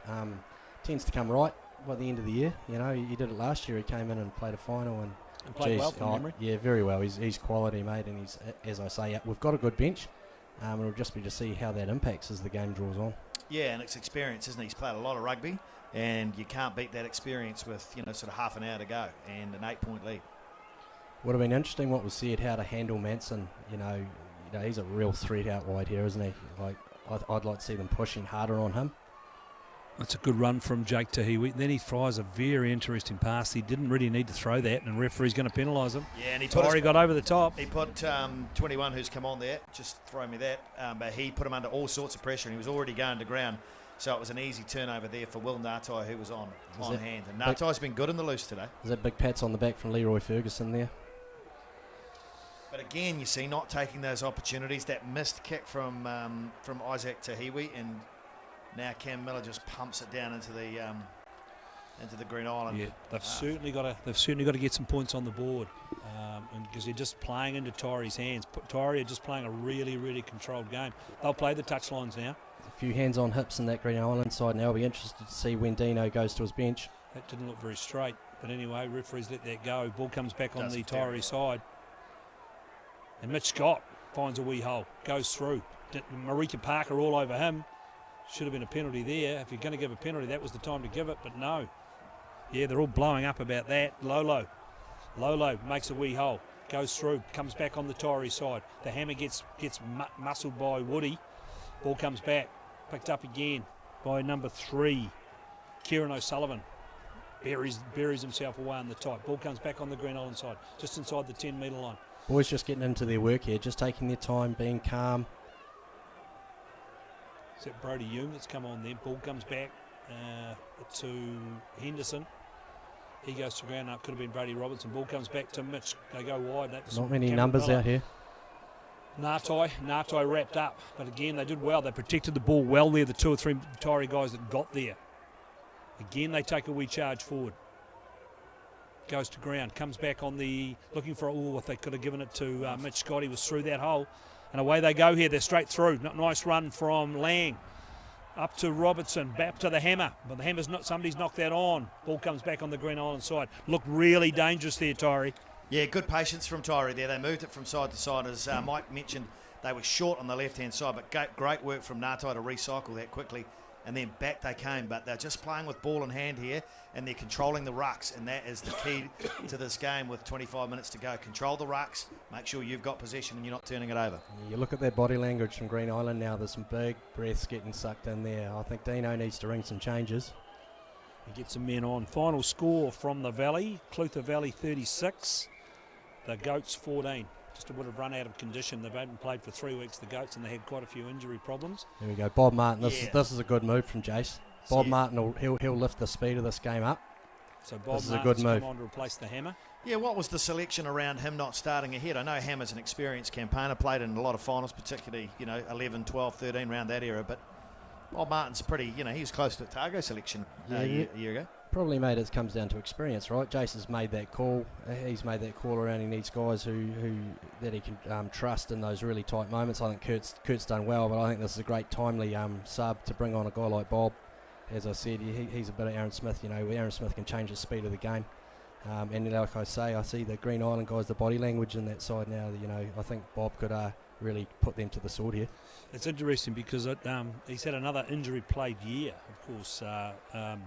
The wee halfback that's just come on. Hard trainer, mate. Some of these guys, they train so hard, you got to just let your body grow. That's where you were good in your day. You played a lot because you didn't train. You really. can't teach speed, mate. No.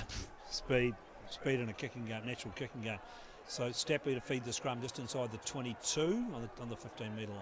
Good scrum from Taieri, but they held them up in the end. Strawbridge looking for a runner. He's got a runner outside. They put a kick over the top. And now we see the gas from Manson. Beautifully picked up, though, from young Caleb Leaf. Ball comes back on the Bob Martin and looking for it now. Finds Miller. Miller goes wide into the midfield. Is he going to throw the big pass? Braden Lang, but no. But they're in there fighting for that Green Island, but Taieri have done well. They've held on to that ball. Ball comes back on the Taieri side.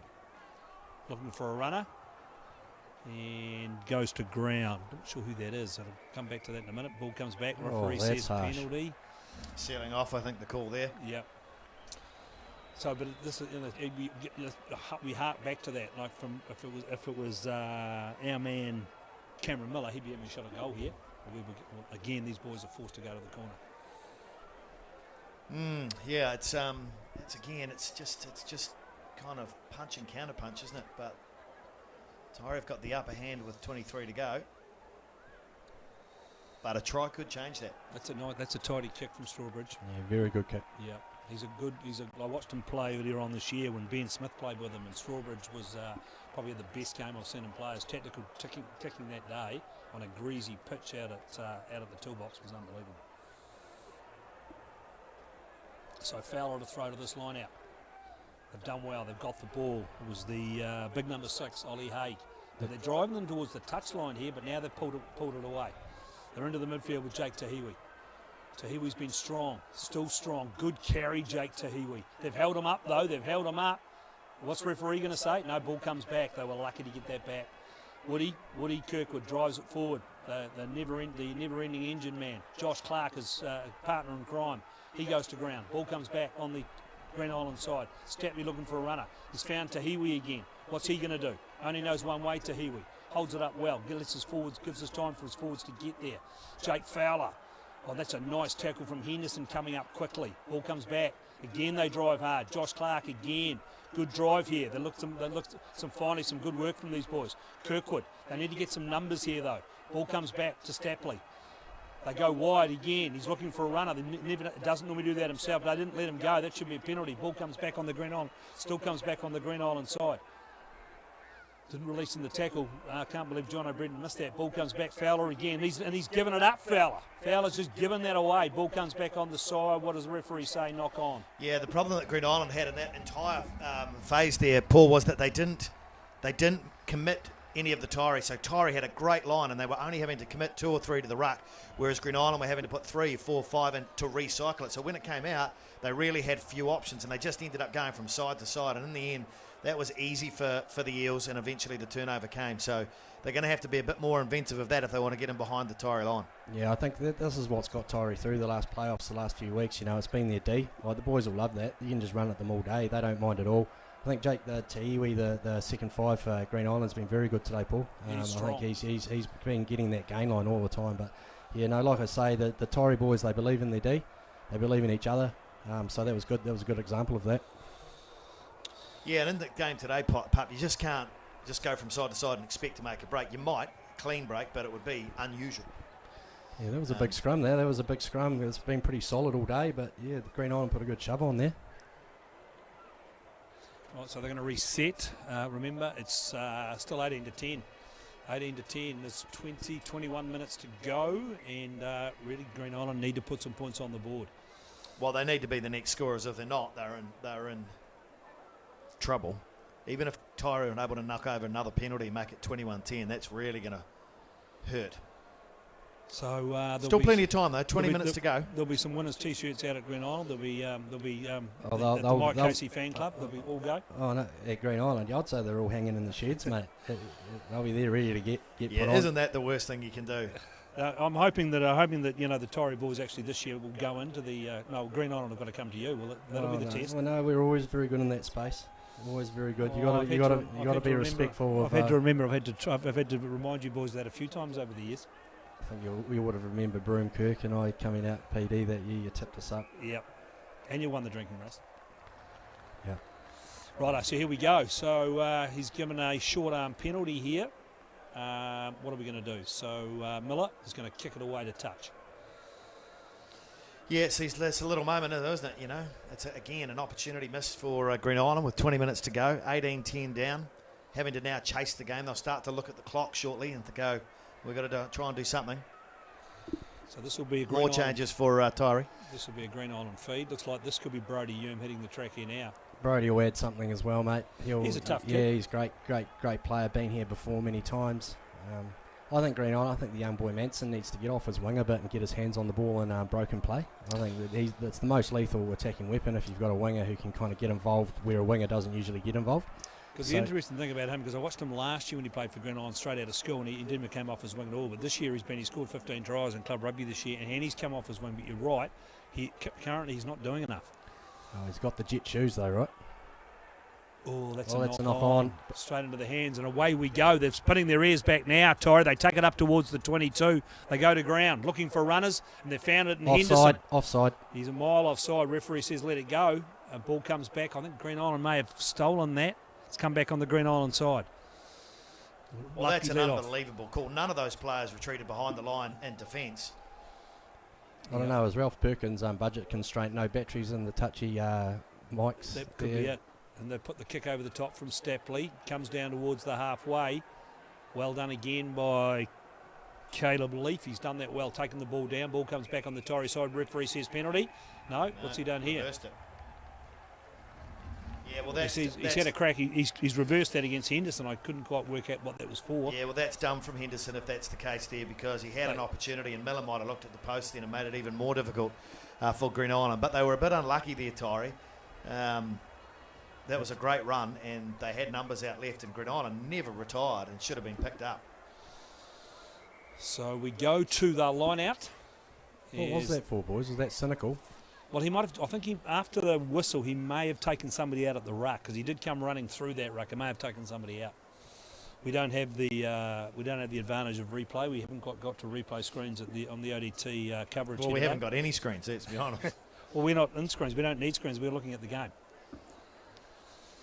In fact, we're looking at another slowdown period. We've got an injury somewhere.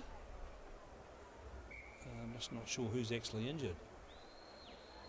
Doesn't seem to be anybody injured. We just seem to have had a slowdown. Anyway, so we're going to go to a line out now, 18 to 10. And we are talking probably 19 minutes to go in this game. What can Green Island do? Remember, 43 years since they won a banner, 1978. Dick Bunton was locking that scrum for that day, and apparently he never got more than an inch off the ground and won 10 lineouts. It's going to be who blinks first here, eh? This game's anyone's at the moment. Can they get it to the... Oh, that's another pretty average pass. Ball comes back, though. They've done well to get that back. That was the co-captain and Sam Aripa. Ball comes back on the Green Island side again. Numbers here. Looking for a runner. Fowler. But they're all over Fowler like a rash. Ball comes back to Stapley. Looking for another runner. This time it's Isaac Tahiwi. But look at the guys that Taieri have got at the ruck. None. They've got him fanned out. They need to go a bit wider. Marika Parker, and then he throws it away. Straight into the hand. That's what pressure does. Comes back on the Taieri side. Now that's what we'll see here from Miller. He puts a massive kick down the field, and if that finds touch, and it does, that's a beautiful kick. Great play from the boys there, great play. 65 metres he's just carved off and put it into touch. You just saw the belief in the defence there, right, Lee, you're alluding to that all the time. Like we'll just suck it up all day if these boys do that. So they need to bring something else out wider, I think. Yeah, and if you had a look at that ruck, they just didn't commit anybody to it because they didn't need to, and they're not getting under pressure. So they either got to pick and going through the middle, or they've got to create some space. But at the moment, it's just too easy for Taieri. Ball turned over, Cameron Miller, bang, you're on your own 22 and in trouble.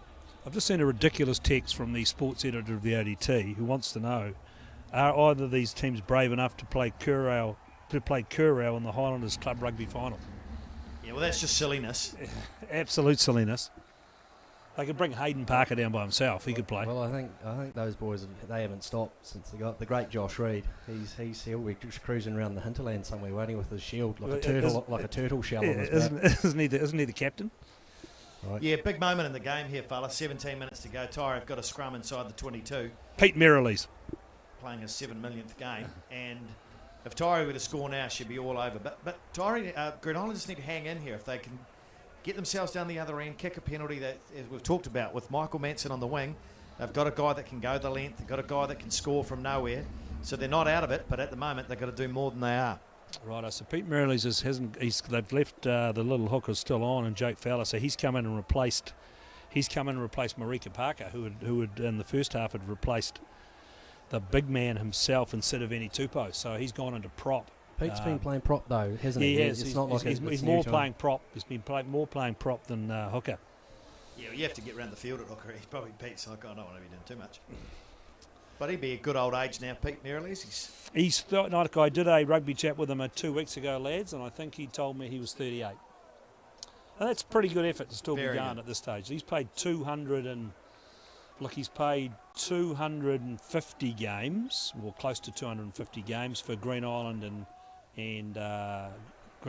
Harbour, because he played 180 for Harbour, and he probably played probably a half dozen or 8 or 9 for Dunedin when he first started his career down here. Yeah, well, Pete, he's taken a bad rap over the years, Pete, but he's one of those boys, mate. Yeah, he's great to be in your side. He's horrible to play. And, well, he's a front row version of the little open side from Kaikorai, because he's just a pain in the ass to play. Very disruptive. Yeah. But he's tough, and he makes no apology for being tough. No, he's credit to him. He's hung in there, and I think he's been awesome for Green Island, both in the culture and you need those older guys in your side, because the standards and all that kind of stuff you need to get good kind of team spirit going. This is good for Taieri though. They've wasted 3 or 4 minutes here. This scrum's taken an age to get down. Morris to feed the scrum. Great scrum from Taieri, and he's got his arm out for the penalty, so this is just about game over. That's a nice wee run. Ball comes to ground, but they're inside the 22. Remember, he's got his arm out for a scrum penalty. They go wide this time to Ngatai. Ngatai cuts back against the traffic, goes to ground just inside the 22. Ball comes back. Morris has got it. He's found... Like the boys, use that advantage, boys. Use the advantage. That's a good run. Another great run. That time from Thomas Hill. Ball comes back on the side. Looking for runners again, they're trying to find a hole here. That's a nice clean out from Lolo. Ball comes back. Referee says we'll come back for the penalty, and if he kicks this, lads, I'm just about saying this game's over. And Cam Miller's pointing to the post himself, so he's obviously wanting to have a shot.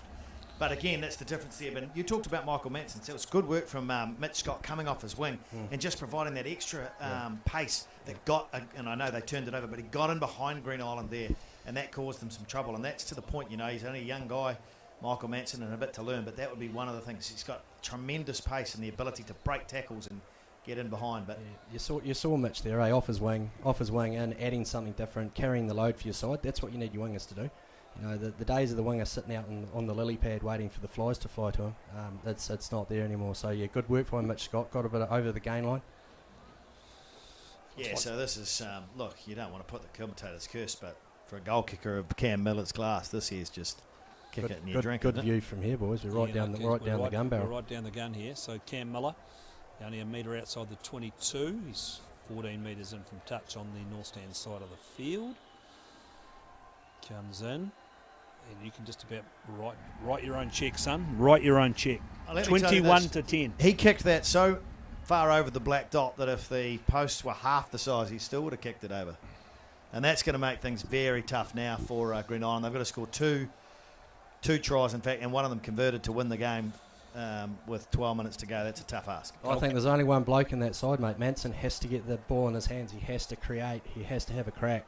He can go the length on his own, and suddenly, there we go, turnover. He's come back on their side. Fowler gets it. Strawbridge looking for the hole. Ball comes back on their side. Again, they're going to go the other way, though. They're going away from Manson. Charging forward, Ficken. Ball comes back to Stapley. A Reaper. Didn't give it, and Taieri over that, but look, they did well. They got numbers to that ball. Woody Kirkwood takes it up for the umpteenth time today. Ball comes back on the Green Island side. Looking for numbers. They're looking to get it wide. Fowler.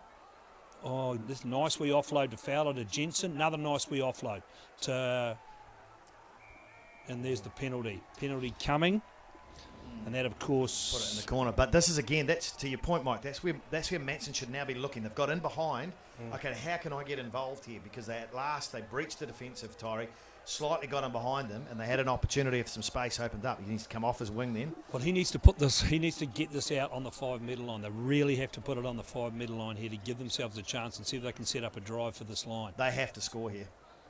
And that's a nice kick. He's put it probably 7 or 8 metres out. Their line-out's been good today, though. Their drive is good. You know, this is a real shot here for Green Island. Yeah, Jensen's been good for them today. Jensen and Josh Clark has been their go-to guys today. Pete Merriles, that was a nice little... he got involved in that last ruck and set up that penalty. So here's Jake Fowler. Where are they going to go? Jensen calling the shots at the back.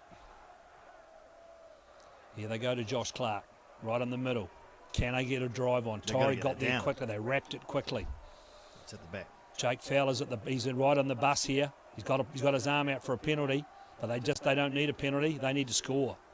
They need a free shot. And they've dropped that ball. And there's absolutely nobody. Manson came in to pick it up, but didn't go anywhere near him. So they've come back for yet another penalty. But that was the space there. That went to hand for Manson. He was gone. He was gone. Yeah. You know, at least they tried for it that time, and he did come off his wing. He just needed that nice wee soft hand, short shift. And now we go back to the kick. We go again. 10 minutes to go. They need to get it back to 21-17. They need to score this try. They need to convert it, and they're back in this game with the last 10 minutes. All on for young and old.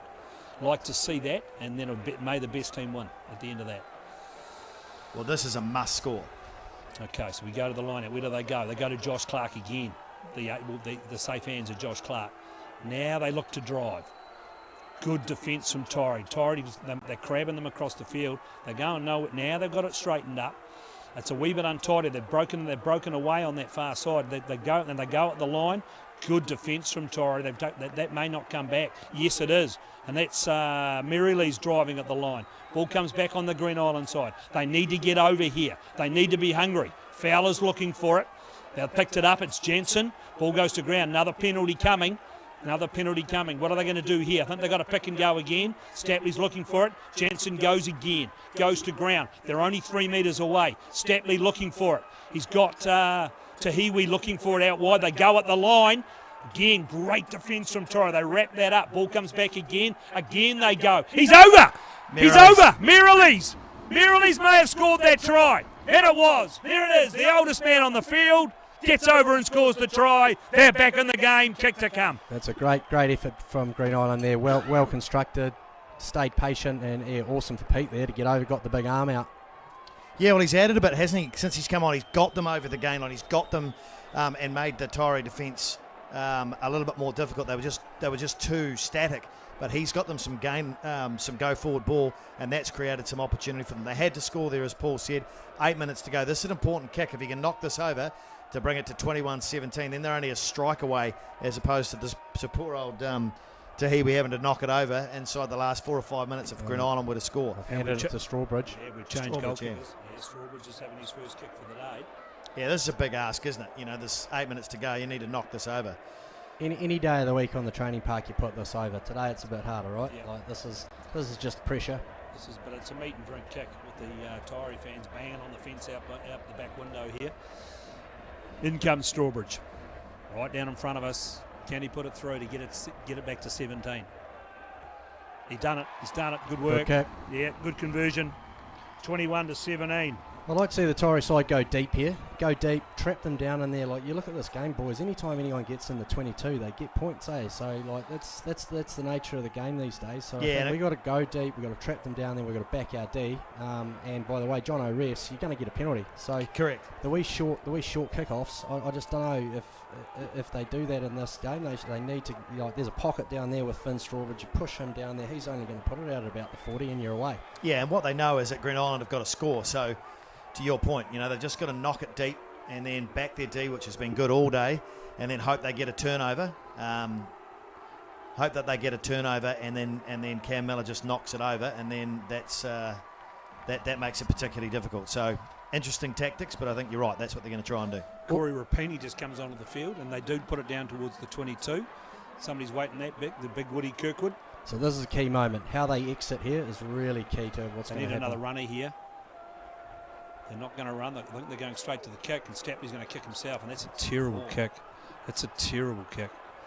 And that's well taken by Mitch Scott. Did a good job there. Mitch Scott got in, called for it, no nonsense, ball back on the Taieri side. And does that win them the game? Lolo takes it forward. Still going, Lolo. Good strong run from Lolo. Ball comes back to Martin. Looking for runners. Found it again in Henderson, that tough man from South Otago. Look at that offside line with Green Island, boys. Like, geez, they are very flat there. And then another nice wee charge, and this is they hold him up. Jansen takes him to ground. Ball comes back again on the Taieri side. All they've got to do, and one of their boys has gone down. Shane Ficken's gone down, looking a wee bit injured. Ball comes back again. Nice run from Taieri, but they held him up. They've held him up off the ground. Referee says that's a big there's moment. Going to be a scrum. Yeah, good work. Awesome good work. From Jansen there. That was a big moment. Jansen, Strawbridge was in there. I'm not sure what he was doing, but he was in there helping out. And we've got a turnover. Well, somehow they've got to create something here for Michael Manson. He won't need much to get into some space, but they're going to have to get him the ball with some kind of chance. 5 to go on the clock. They've got a match winner there. He cannot just sit on the wing doing nothing. Getting quite heated in here. Mike can't see a thing. Just blowing hard. 5 to go. He's quite stressed. There's no stress from the Dunedin boys. No. We don't care who wins, but Rugby will be the winner on the day, Paul. 21-17.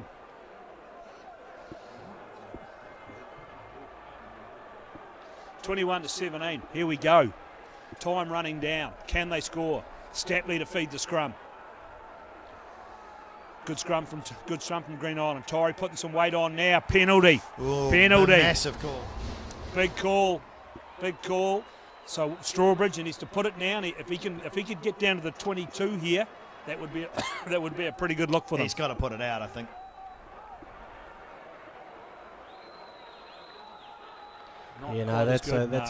This is a huge 5 minutes. This is season-defining stuff, but awesome day. These two teams have put up a great show, both of them. Mate, I said in the paper yesterday, it's been a marketer's dream. It is. We think we've got 5,000 people here. We would have probably 2,500, 3,000 from Green Island. You'd have 1,500 from Taieri, plus a few hangers on either way. Referee says, that's tough. We'll go to the scrum. Still Green Island ball. But the clock doesn't stop, lads. There's only 4.5 minutes to go. 21-17. Green Island down by 4. Can they bring this out of the fire? Is that running time? There'll be a bit of time to go, I would have thought. I think they're usually pretty good on they stop the clock when they do for big injuries. So here we go. What have they got? Can they find the little speedster out in the wing? Can they find Manson on the outside with some gas? I'll tell you one guy who won't be thinking he wants to see him, and that'll be That will be Mark Rooney. He won't want to see it, but he won't see him get anywhere near him. I think you'll see you've got Caleb Leaf. He's right up in that back line. They know that threat. He's flat and he's right up there. So they're going to, Rooney and Leaf are going to double team him. We go to Taieri. Taieri finds Strawbridge. He's running across the field again, Strawbridge. Ball comes back on the Green Island side though. Again, they can't get it to Manson. Look at that line from Taieri. Good strong run from Caleb from Clark. Ball comes back. Here we go. Again, it's Fowler this time. He drags it up towards the 10-metre line. Again, good defence from Taieri. That's a terrible pass. Big moment. Put it down. I see Finn Strawbridge just drifting across field like that. He's done it a lot today. Yeah. He looks like, I don't know if he's missing or the communication's not great out in that back line, but he just looks like a bit lost, drifting across and it's like not that his all the time. game. It's just not his game. He's a guy that sits in the pocket and directs traffic. Well, the option there was for Manson to come in if he was going to drift. Come in on a different line and try to break it open, but that was too easy for Taieri. And of course, the problem that Green Island's got is they know what's coming. They know that Manson's the threat, so they know where the strike's going to come from, and that's tough. Now, all Taieri have to do here, Miller's just got to get rid of it and get it down the other end, and then back their D as they've done all day. Well, this is another scrum penalty. Maybe Pete Merrill's come in here again. We might have to ring the big show in Wakatipu to tell us what's going on in these scrums. To give us the idea. The Pete Merrill's causing disruption in the scrum. And they go straight to ground. Referee says play on. Good stuff. Let's get on with the game. Ball comes back on the Taieri side. They go to the midfield. Rapini takes it to ground. Ball comes back on the Taieri side. Morris looking for runners. He's found Hendo again. Hendo takes it up. Hendo, how many carries today? He's just a tough kid. He was limping before. Lolo. Dan Lolo's played well today, boys. Yeah, he's very good, big work. Very strong on the carry. Here we go. Says penalty. Here we go. We'll take that. Fowler can put his arms in Pete there. Merrill's 0-0. Yep.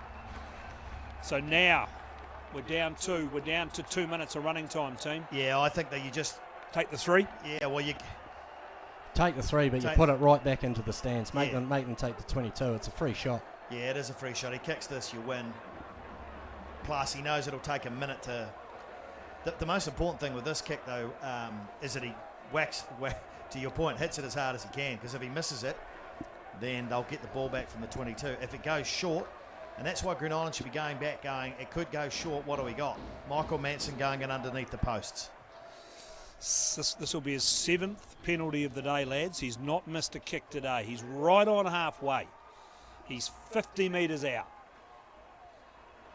Minute to go. 21-17. This will give them a 7-point lead with seconds remaining. They haven't scored a try today, Taieri, but they didn't need to. They've kicked 6 penalties so far, and a drop goal.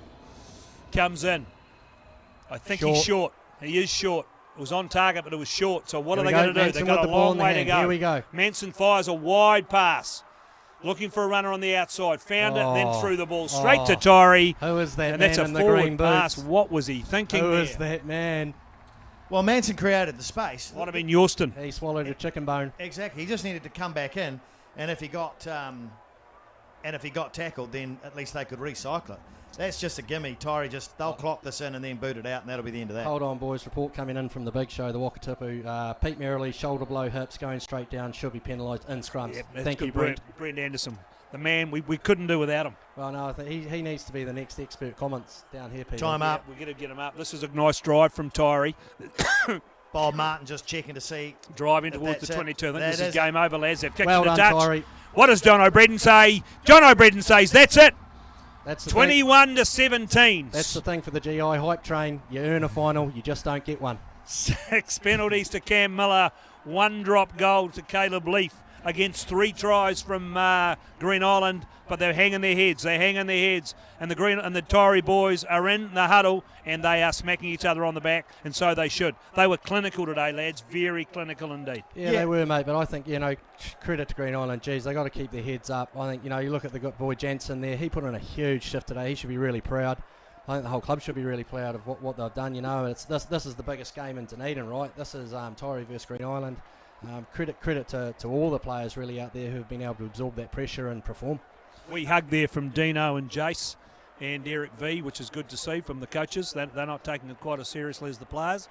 They'll be disappointed, Dino, especially in his last outing lead. That's his last outing for Green Island as a coach. A tough one for him to chew on overnight. Yeah, and they'll reflect on a pretty season. And let's be honest, lads, they had a few of their key players that have got them to the final weren't here because they're on Otago duties, even though they played on Wednesday. But the reality of it is that when you look at finals, and we talked about it throughout the commentary, it comes down to key moments in games. Who can absorb the pressure? Who's been here the most? Who's the guy that stands up? And in Cam Miller, Taieri have someone that's just a better goal kicker than everybody else floating around. And, you know, we saw 3 tries should never, and your opponent scores none, you shouldn't lose the game. And they scored 3 good tries, very good tries, and they lost. And to be honest, the scoreline I don't think reflected how well Taieri played. Taieri were all over them. They had a very good defensive line, and I thought that Green Island, when they look back, they were just a little bit devoid of ideas, and they probably didn't create enough opportunities. They certainly had a match winner in Michael Manson, but you know, when you sum it up, they can hold their heads high. Green Island, they're back in the finals. You know, they've turned their club around from what, let's be honest, a few years ago was a bit of a rabble, and they were the easy beats of the comp. But now, you know, they're not that, and that's a credit to them. They'll be pleased with how they've made the final, but it was just ended up being a hurdle too far. But you know, to your point, Mike, you might have to lose one to win one. But you know, that I think the team that you know, the defending champions just showed we've been here before. We know what we're doing. And when the pressure really went on, one team stood up. Yeah, I just think 2 different approaches. I was really interested in the week, the leading up there, the focus on the players who weren't playing PD. I think I talked about that earlier, But what were those young fellas in the Green Island side thinking when they're getting brought on and everyone's talking about who's not playing?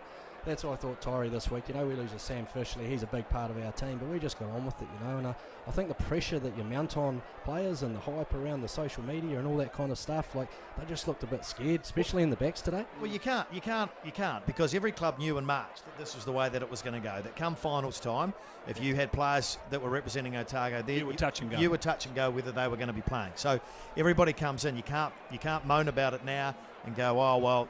And both Taieri and Green Island, they voted for this finals format, and they knew they weren't going to be without their players. So there's very little argument can come from Green Island in the end to how those players. Yep, they wanted them there, but I don't think that takes away from the focus. They had a few injuries, but at the end of the day, you know, Taieri were worthy winners. They kept the squad together. I've said it once, I've said it 100 times. When you play Taieri in any grade, they are very tough to beat. They play a very dominant defensive style. They're nuggety, they're hard. They do the basics really, really well, and that's exactly what it showed out there today. Right, boys, we better finish it up. I've got to go down and actually present the Spates Challenge Shield, I think. So look, just remember the final score here: 21-17.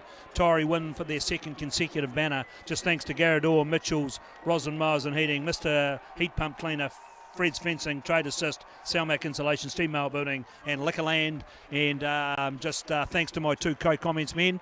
And just hats off to Taieri. Great performance. 21-17. Victors in the final here at Forsyth Barr Stadium.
This being presented with the medals.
up for winter with a range of Massport wood fires for obligation-free installation quotes, sales, building consent assistance, and after-sales service and parts. That's Roslyn Mowers and Heating.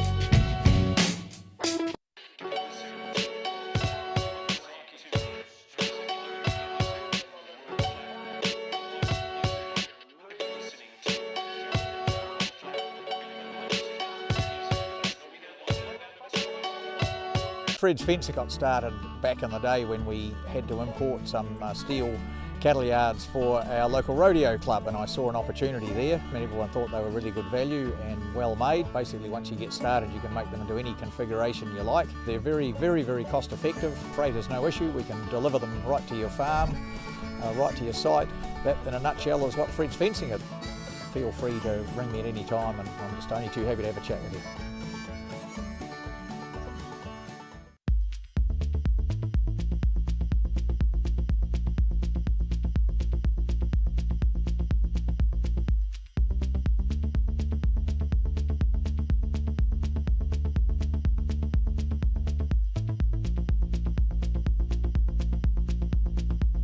Locally owned and operated Roslyn Mowers and Heating are warming up for winter with a range of Massport wood fires for obligation-free installation quotes, sales, building consent assistance, and after-sales service and parts. That's Roslyn Mowers and Heating. Fred's fencing got started back in the day when we had to import some steel cattle yards for our local rodeo club, and I saw an opportunity there, and everyone thought they were really good value and well made. Basically, once you get started, you can make them into any configuration you like. They're very cost effective. Freight is no issue. We can deliver them right to your farm, right to your site. That in a nutshell is what Fred's fencing is. Feel free to ring me at any time, and I'm just only too happy to have a chat with you.